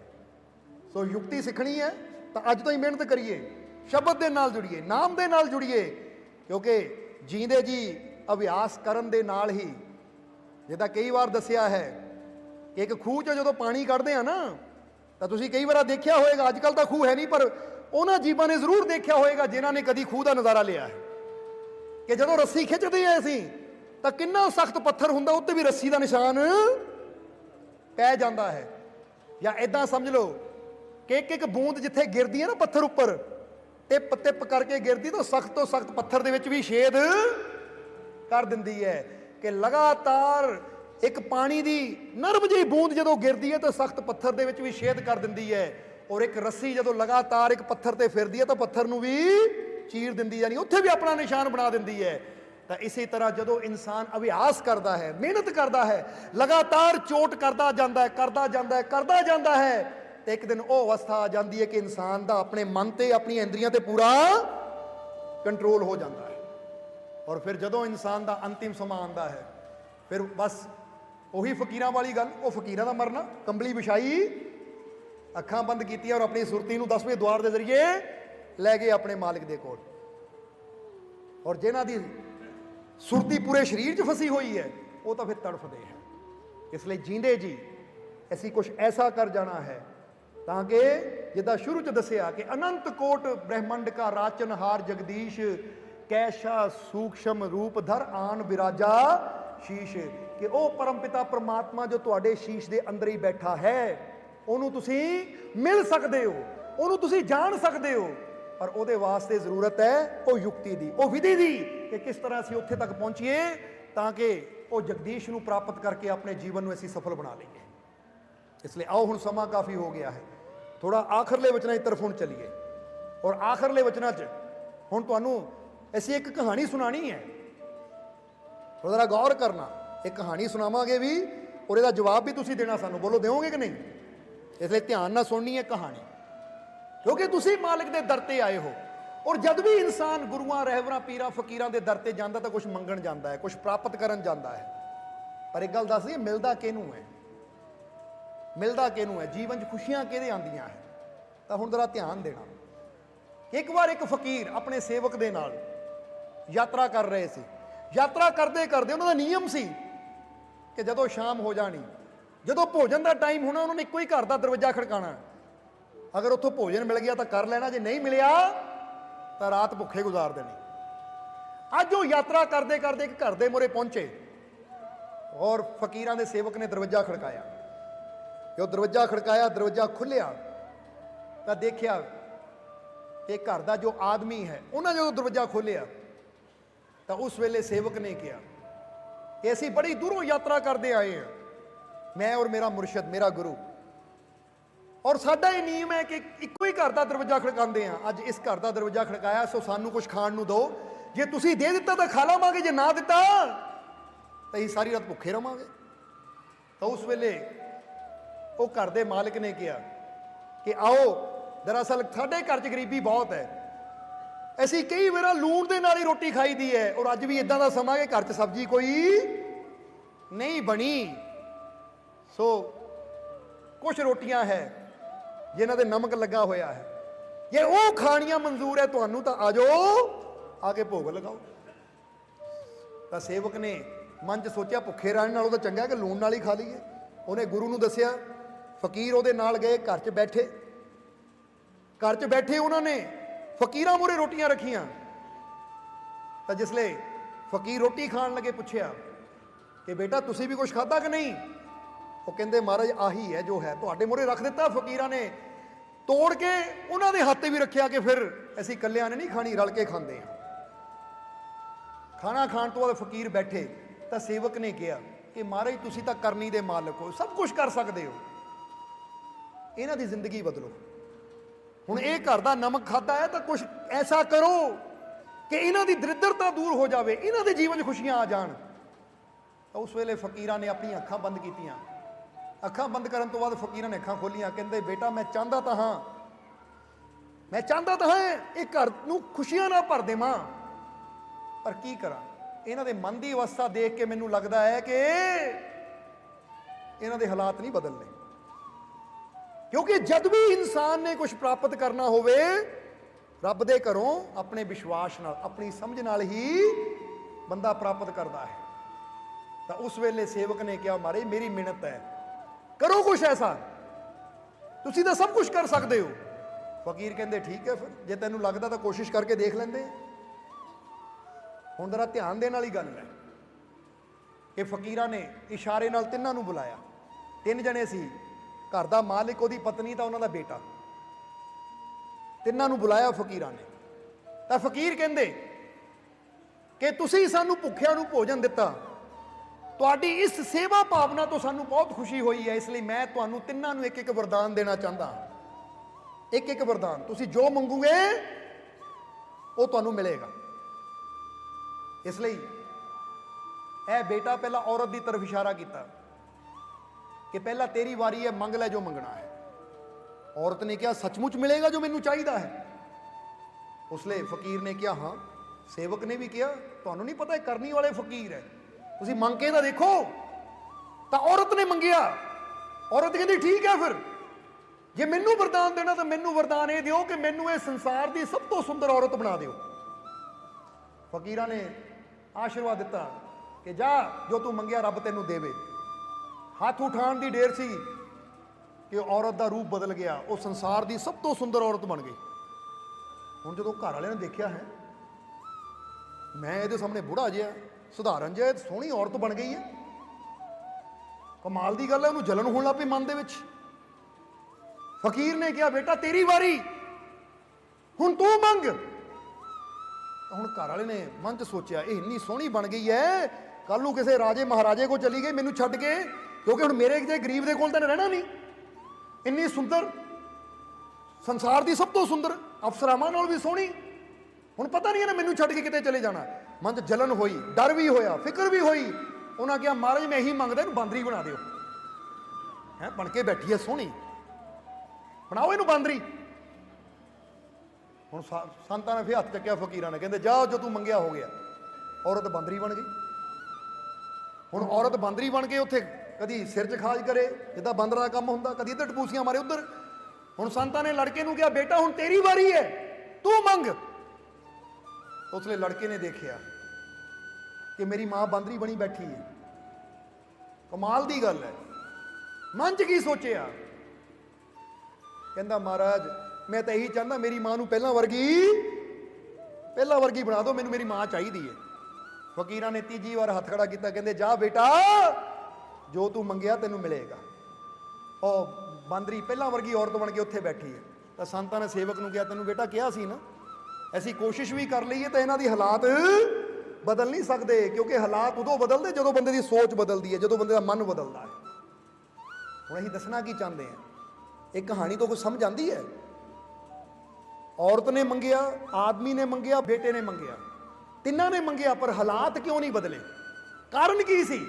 ਔਰਤ ਨੇ ਮੰਗਿਆ ਆਪਣੇ ਵਾਸਤੇ, ਸਿਰਫ ਆਪਣੀ ਸੋਚਿਆ ਕਿ ਮੈਨੂੰ ਸੰਸਾਰ ਦੀ ਸਭ ਤੋਂ ਸੁੰਦਰ ਔਰਤ ਬਣਾ ਦਿਓ। ਤਾਂ ਪਰਮਾਤਮਾ ਵੀ ਕਹਿੰਦਾ ਅਗਰ ਆਪਣੇ ਹਾਲਾਤ ਬਦਲਨੇ ਹੈ ਤਾਂ ਸਿਰਫ ਆਪਣੇ ਬਾਰੇ ਨਾ ਸੋਚ। ਹੁਣ ਦੂਜੇ ਆਦਮੀ ਨੇ ਕੀ ਮੰਗਿਆ? ਉਹਦੇ ਅੰਦਰ ਕੀ ਸੀ? ਜਲਨ ਸੀ, ਈਰਖਾ ਸੀ। ਕੋਈ ਅੱਗੇ ਕਿੱਦਾਂ ਵੱਧ ਜਾਵੇ, ਕੋਈ ਤਰੱਕੀ ਕਿੱਦਾਂ ਕਰ ਜਾਵੇ, ਕੋਈ ਸਫਲ ਕਿੱਦਾਂ ਹੋ ਜਾਵੇ। ਹੁਣ ਕਈ ਹੁੰਦੇ ਨਾ, ਉਹ ਦੂਜਿਆਂ ਨੂੰ ਅੱਗੇ ਵੱਧਦਾ ਦੇਖ ਕੇ, ਦੂਜਿਆਂ ਨੂੰ ਤਰੱਕੀ ਕਰਦਾ ਦੇਖ ਕੇ ਸੜਦੇ, ਔਰ ਅੰਦਰੋਂ ਅੰਦਰ ਕੀ ਕਹਿੰਦੇ ਆ, ਰੱਬਾ ਇਹਨਾਂ ਨੂੰ ਥੱਲੇ ਕਰ ਦੇ, ਜਾਂ ਇਹ ਤਰੱਕੀ ਕਿਉਂ ਕਰ ਰਹੇ ਆ, ਇਹ ਗੱਡੀਆਂ 'ਚ ਕਿਉਂ ਘੁੰਮ ਰਹੇ ਆ। ਤਾਂ ਐਸੇ ਇਨਸਾਨ ਜਿਹੜੇ ਦੂਜਿਆਂ ਨਾਲ ਜਲਨ ਕਰਦੇ, ਈਰਖਾ ਕਰਦੇ, ਉਹ ਵੀ ਕਦੀ ਅੱਗੇ ਨਹੀਂ ਵੱਧ ਸਕਦੇ। ਔਰਤ ਵੀ ਅੱਗੇ ਨਹੀਂ ਵੱਧ ਪਾਈ ਕਿਉਂਕਿ ਉਹਨੇ ਆਪਣੇ ਬਾਰੇ ਸੋਚਿਆ। ਆਦਮੀ ਵੀ ਅੱਗੇ ਨਹੀਂ ਵੱਧ ਪਾਇਆ ਕਿਉਂਕਿ ਉਹਨੇ ਈਰਖਾ ਕੀਤੀ, ਜਲਨ ਕੀਤੀ। ਜੇ ਉਹ ਇੰਨੀ ਗੱਲ ਕਹਿ ਦਿੰਦਾ ਕਿ ਮਹਾਰਾਜ ਇਹ ਦੁਨੀਆ ਦੀ ਸਭ ਤੋਂ ਸੁੰਦਰ ਔਰਤ ਹੋ ਗਈ ਤਾਂ ਮੈਨੂੰ ਵੀ ਦੁਨੀਆ ਦਾ ਸਭ ਤੋਂ ਸੁੰਦਰ ਆਦਮੀ ਬਣਾ ਦਿਓ, ਕਮ ਸੇ ਕਮ ਕੁਛ ਤਾਂ ਮਿਲ ਹੀ ਜਾਣਾ ਸੀ ਉਹਨਾਂ ਨੂੰ। ਪਰ ਉਹਨੇ ਆਪਣੇ ਵਧਣ ਬਾਰੇ ਨਹੀਂ ਸੋਚਿਆ, ਉਹਨੇ ਉਹਦੇ ਨਾਲ ਈਰਖਾ ਕੀਤੀ। ਇਹ ਕਿੱਦਾਂ ਵੱਧ ਗਈ, ਇਹਨੂੰ ਥੱਲੇ ਲਿਆਵਾਂ। ਇਦਾਂ ਕਈ ਬੰਦੇ ਦੇਖਦੇ ਆ, ਉਹਦੀ ਕੋਠੀ ਬੜੀ ਕਿਉਂ ਆ। ਇਹ ਨਹੀਂ ਕੋਸ਼ਿਸ਼ ਕਰਦੇ ਕਿ ਮੈਂ ਮਿਹਨਤ ਕਰਕੇ ਉਹ ਤੋਂ ਵੀ ਅੱਛਾ ਕਰਨ ਦੀ ਕੋਸ਼ਿਸ਼ ਕਰਾਂ, ਬਲਕਿ ਉਹ ਕੋਸ਼ਿਸ਼ ਕਰਦੇ ਕੋ ਮਿਲਿਆ ਕਿਸੇ ਤਰ੍ਹਾਂ ਇਦਾਂ ਦੀਆਂ ਚਾਲਾਂ ਚੱਲੀਏ, ਇਹਨੂੰ ਵੀ ਥੱਲੇ ਗਿਰਾਈਏ। ਬੋਲੋ ਸਮਝਦੇ ਹੋ ਕਿ ਨਹੀਂ? ਕਈ ਦੂਜੇ ਨੂੰ ਗਿਰਾਉਣ ਦੀ ਕੋਸ਼ਿਸ਼ ਕਰਦੇ ਆ। ਸੋ ਜਰਾ ਧਿਆਨ ਦੇਣਾ ਕਿ ਅਗਰ ਤੁਸੀਂ ਕੁਝ ਹਾਸਲ ਕਰਨਾ ਚਾਹੁੰਦੇ ਹੋ ਤਾਂ ਨਾ ਕਿਸੇ ਨੂੰ ਗਿਰਾਉਣ ਦੀ, ਔਰ ਨਾ ਕਿਸੇ ਨਾਲ ਈਰਖਾ, ਕਿਸੇ ਨਾਲ ਦਵੈਸ਼ ਰੱਖਣ ਦੀ, ਤਾਂ ਨਾ ਹੀ ਸਿਰਫ ਆਪਣੇ ਬਾਰੇ ਸੋਚੋ, ਬਲਕਿ ਮੰਗਣਾ ਕੀ ਹੈ। ਹੁਣ ਲੜਕੇ ਨੇ ਜਰਾ ਗੌਰ ਕਰਨੀ, ਮੰਗਿਆ ਕਿ ਮੇਰੀ ਮਾਂ ਜਿੱਦਾਂ ਦੀ ਸੀ ਇਹਨੂੰ ਪਹਿਲਾਂ ਵਰਗੀ ਕਰ ਦਿਓ।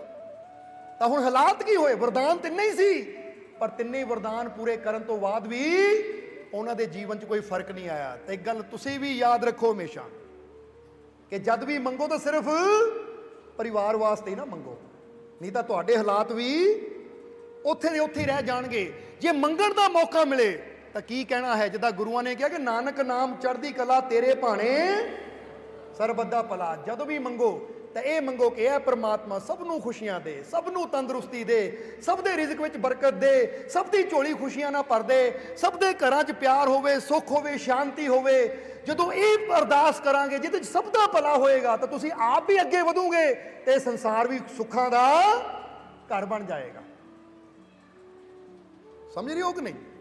ਇਸ ਲਈ ਜੇ ਮੰਗਣ ਦਾ ਮੌਕਾ ਮਿਲੇ ਤਾਂ ਸਭ ਦੇ ਵਾਸਤੇ ਮੰਗ ਲਓ ਕਿ ਸਭ ਨੂੰ ਖੁਸ਼ੀਆਂ ਦਿਓ, ਸਭ ਨੂੰ ਤੰਦਰੁਸਤੀ ਦੇ ਮੇਰੇ ਮਾਲਿਕ, ਸਭ ਦੀ ਜੀਵਨ 'ਚ ਖੁਸ਼ੀਆਂ ਭਰ ਦੇ, ਸਭ ਦੀਆਂ ਤਕਲੀਫਾਂ ਦੁੱਖਾਂ ਨੂੰ ਦੂਰ ਕਰ ਦੇ, ਸਭ ਤੇ ਕਿਰਪਾ ਕਰ ਦੇ, ਇਹ ਸੰਸਾਰ ਨੂੰ ਸੁੰਦਰ ਬਣਾ ਦੇ, ਪਿਆਰ ਨਾਲ ਭਰਪੂਰ ਕਰ ਦੇ, ਹਰ ਤਰਫ ਖੁਸ਼ੀਆਂ ਹੋਣ, ਤੰਦਰੁਸਤੀ ਹੋਵੇ, ਹਰ ਪਾਸੇ ਬਰਕਤਾਂ ਹੋਣ, ਰਹਿਮਤਾਂ ਹੋਣ। ਜਦੋਂ ਸਭ ਦੇ ਵਾਸਤੇ ਮੰਗਾਂਗੇ ਤਾਂ ਸਮਝ ਲਓ ਸਾਡੀ ਸੋਚ ਉਸ ਉਚਾਈ ਤੇ ਪਹੁੰਚ ਗਈ ਹੈ ਕਿ ਜਿੱਥੇ ਇਹ ਪ੍ਰਮਾਤਮਾ ਨਾਲ ਜੁੜ ਜਾਏਗੀ, ਕਿਉਂਕਿ ਪ੍ਰਮਾਤਮਾ ਵੀ ਸਭ ਦੇ ਵਾਸਤੇ ਕਰਦਾ ਹੈ। ਜਦੋਂ ਤੁਸੀਂ ਵੀ ਸਭ ਦੇ ਵਾਸਤੇ ਕਰੋਗੇ ਤਾਂ ਤੁਹਾਡੀ ਸੋਚ ਪ੍ਰਮਾਤਮਾ ਨਾਲ ਮਿਲ ਜਾਂਦੀ ਹੈ, ਤਾਂ ਜਿਹੜੀ ਸੋਚ ਪ੍ਰਮਾਤਮਾ ਨਾਲ ਮਿਲ ਜਾਂਦੀ ਹੈ ਉਹ ਸੋਚ ਪੂਰੀ ਵੀ ਜ਼ਰੂਰ ਹੁੰਦੀ ਹੈ। ਸਮਝ ਆ ਰਹੀ ਹੈ ਕਿ ਨਹੀਂ? ਇਸ ਲਈ ਜਦ ਵੀ ਮੰਗੋ ਸਭ ਦੇ ਵਾਸਤੇ ਮੰਗੋ। ਇਹ ਨਾ ਕਹੋ ਮੈਨੂੰ ਮਿਲੇ, ਮੈਨੂੰ ਅਮੀਰ ਬਣਾ ਦੇ, ਮੈਨੂੰ ਤੰਦਰੁਸਤੀ ਦੇ ਦੇ, ऐ परमात्मा सब नूं तंदुरुस्ती दे, सब नूं खुशियां दे, सब दी झोली खुशियां ना भर दे। क्योंकि जदों सब दे वास्ते मंगदे हां तां साडे दिल चों नफरत मिट जाती है। जरा गौर करना, हुंदा है कि नहीं? बंदा उहदे वास्ते ही मंगदा जिहदे नाल प्यार हुंदा है। जदों सब दे वास्ते मंगदे हो तां फिर प्यार फैलेगा, खुशियां फैलणगियां, तां फिर ही ये संसार खुशियां दा घर बनेगा। इसलिए अज तो जे तुसीं भी मंगना है, ठीक है, जे बीमारी है, तकलीफ है, दुख है, तो अपने वास्ते तुसीं बेनती करदे हो रब्बा मेरा दर्द दूर कर दे, तो ये सोचो इदां दे दर्द नाल पता नहीं कित्थे कित्थे किन्ने जीव पीड़ित बैठे होणगे। जे बंदा इन्ना ही कहंदा है रब्बा मेरा दर्द दूर कर दे, नाल ये भी कहो कि ऐ परमात्मा जिन्हों भी मेरा तकलीफ है ना वो सब दियां तकलीफां नूं दूर कर दे।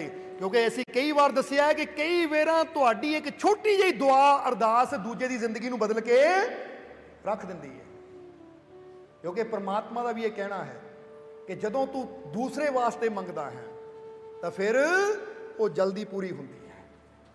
इत्थे एक जांदे जांदे गल कवांगे, फिर सत्संग की समाप्ति करांगे। एक गल अपने दिल ते लिख लिओ कि एक दिन बाबा फरीद तो किसी ने पूछा कि ऐ बाबा फरीद खुदा किहड़ी दुआ कबूल करता है, जरा ध्यान देना। तो उस वेले बाबा फरीद ने जवाब दिता कि जिहड़ी दुआ तू अपने वास्ते करदा है वो दुआ नहीं रब कबूल करता, पर जिहड़ी दुआ दूसरा तेरे वास्ते करता है रब वो दुआ जल्दी कबूल करता है। समझ आई कोई गल? इन्हूं जरा समझो कि जिहड़ी तू अपने वास्ते दुआ करदा है वो कई बार कबूल नहीं हुंदी, पर जदों कोई दूसरा तेरे वास्ते दुआ करता है वो कभी व्यर्थ नहीं जाती, वो जरूर कबूल हुंदी है। हुणे तो पता की लगता है, वो कहंदे जिहड़ी तू अपने वास्ते करदा है, अपने वास्ते बंदा रोज करदा मैनूं आ मिले वो मिले, वो कहंदे वो हो सकदा कबूल ना होवे, पर जदों कोई दूजा तेरे वास्ते दुआ करदा तो कबूल जरूर हुंदी है। दूजे का मतलब है जदों फर्ज करो तुसी कोई इदां दा कर्म करदे हो कि दूजा कवे रब तेरा भला करे, तो फिर वो दुआ रब दे घर जरूर कबूल हुंदी है। सो बाबा फरीद ने कहा इदां दे कर्म कर ताकि दूजे तैनूं दुआवां दिंदे ही रहन। समझ आई कि नहीं? हुण किसी भुखे नूं खाना खिलांदे हो दुआ देगा कि नहीं तुहानूं? किसी गिरे हुए नूं उठाओगे दुआ देगा कि नहीं तुहानूं? किसी की मदद करोगे दुआ देगा कि नहीं तुहानूं? किसी नाल हस के बोलूगे, किसी नाल चंगा करोगे तो दुआ देगा कि नहीं? इसलिए अपनी जिंदगी नूं इदां दा बना लो कि जिधर ही गुजर जाओ इन्ना अच्छा कर्म करते चले जाओ कि दूजे तुहानूं दुआवां दिंदे चले जाण, तां तुहाडे जिंदगी 'च रहमतां दी बरसात सदा हुंदी रहेगी। क्योंकि अपने वास्ते जदों बंदा मंगदा है तो कई बार वो भी चीज़ां मंग लैंदा जो दूजे वास्ते चंगियां नहीं हुंदियां। बोलो हुंदा है कि नहीं? पर जदों दूजा दुआ करेगा तुहाडे वास्ते तो फिर जरा सोचो तुहानूं ਉਹ ਮਿਲੇਗਾ जो ਤੁਹਾਡੇ जीवन ਵਿੱਚ ਤੁਸੀਂ ਚਾਹੁੰਦੇ ਹੋ, ਤੁਸੀਂ ਪ੍ਰਾਪਤ ਕਰਨਾ ਚਾਹੁੰਦੇ ਹੋ। ਇਸ ਲਈ ਆਪਣੇ ਜੀਵਨ ਨੂੰ ਐਸਾ ਬਣਾਓ। ਕਿਉਂਕਿ ਹਜ਼ਰਤ ਮੂਸਾ ਅਲੈਹਿ ਸਲਾਮ ਨੇ ਵੀ ਇਹ ਗੱਲ ਕਹੀ ਹੈ। ਜਦੋਂ ਕਿਸੇ ਨੇ ਪੁੱਛਿਆ ਕਿ ਐ ਮੂਸਾ ਤੁਸੀਂ ਏਡੀ ਉੱਚੀ ਮੰਜ਼ਿਲ ਤੇ ਕਿਹੜੀ ਦੁਆ ਕਰਕੇ ਪਹੁੰਚੇ, ਕਿਹੜੀ ਦੁਆ ਨਾਲ ਇੱਥੇ ਤੱਕ ਪਹੁੰਚੇ, ਤਾਂ ਮੂਸਾ ਨੇ ਕਿਹਾ ਮੈਂ ਆਪਣੀ ਦੁਆ ਨਾਲ ਇੱਥੇ ਤੱਕ ਨਹੀਂ ਪਹੁੰਚਾ, ਮੈਂ ਆਪਣੀ ਦੁਆ ਨਾਲ ਇੱਥੇ ਤੱਕ ਨਹੀਂ ਪਹੁੰਚਾ। ਫਿਰ ਕਿੱਦਾਂ? ਉਹ ਕਹਿੰਦੇ ਮੈਂ ਪਹੁੰਚਾ ਆਪਣੀ ਮਾਂ ਦੀਆਂ ਦੁਆਵਾਂ ਨਾਲ ਇੱਥੇ ਤੱਕ। ਮਾਂ ਮੈਨੂੰ ਦੁਆਵਾਂ ਦਿੰਦੀ ਸੀ ਕਿ ਰੱਬ ਤੈਨੂੰ ਉੱਚੀ ਮੰਜ਼ਿਲ ਦੇਵੇ, ਮੈਂ ਆਪਣੀ ਮਾਂ ਦੀ ਸੇਵਾ ਕਰਦਾ ਸੀ ਤਾਂ ਮਾਂ ਦੀਆਂ ਦੁਆਵਾਂ ਨੇ ਮੈਨੂੰ ਇੱਥੇ ਤੱਕ ਪਹੁੰਚਾਇਆ। ਇਸੇ ਲਈ ਤਾਂ ਹਜ਼ੂਰ ਗੌਸ ਵੀ ਕਹਿੰਦੇ ਸੀ ਕਿ ਮਾਤਾ ਪਿਤਾ ਦੀ ਦੁਆ ਤਾਂ ਮੁਰਸ਼ਦ ਦੀ ਦੁਆ ਇਨਸਾਨ ਦੀ ਤਕਦੀਰ ਨੂੰ ਬਦਲ ਕੇ ਰੱਖ ਦਿੰਦੀ ਹੈ। ਕਿਉਂਕਿ ਮੁਰਸ਼ਦ ਜਦੋਂ ਸਾਡੇ ਵਾਸਤੇ ਦੁਆ ਕਰਦਾ ਹੈ, ਮਾਤਾ ਪਿਤਾ ਜਦੋਂ ਸਾਡੇ ਵਾਸਤੇ ਦੁਆ ਕਰਦੇ ਆ ਤਾਂ ਸਾਡੀ ਤਕਦੀਰ ਵੀ ਬਦਲ ਜਾਂਦੀ ਹੈ। ਇਸ ਲਈ ਉਹ ਕਰਮ ਕਰੀਏ कि दूजे सानू दुआवां दिंदे रहन, तो फिर तुहाडे जीवन 'च खुशियां सदा आंदियां रहणगियां। इसलिए अपने अंदर ये विश्वास पैदा करिए, यकीन पैदा करिए, क्योंकि अपने मालिक दे प्रति जिहड़े विश्वास रखते हैं, यकीन रखते हैं, फिर उन्हां दे जीवन 'च खुशियां भी जरूर आंदियां है। और जे अज तुसीं भी मालिक दे घर 'च पहुंचे हो तो तुसीं भी अपने अंदर एक विश्वास रखना है, यकीन रखना है कि मैं रहमतां दे दरवाजे तक आ गया हाँ, मालिक दे घर तक आ गया हाँ। और जेड़ा उस दरवाजे तक पहुंच गया ना विश्वास दे नाल, तां जिद्दां जीसस क्राइस्ट ने कहा है मंगो तुहानूं मिलेगा, खोजो तुसीं पा लओगे, द्वार खटखटाओ तुहाडे वास्ते दरवाजा खुल जाएगा। तां जे सोना सोना मेरा मुर्शिद सोना, सोना सोना मेरा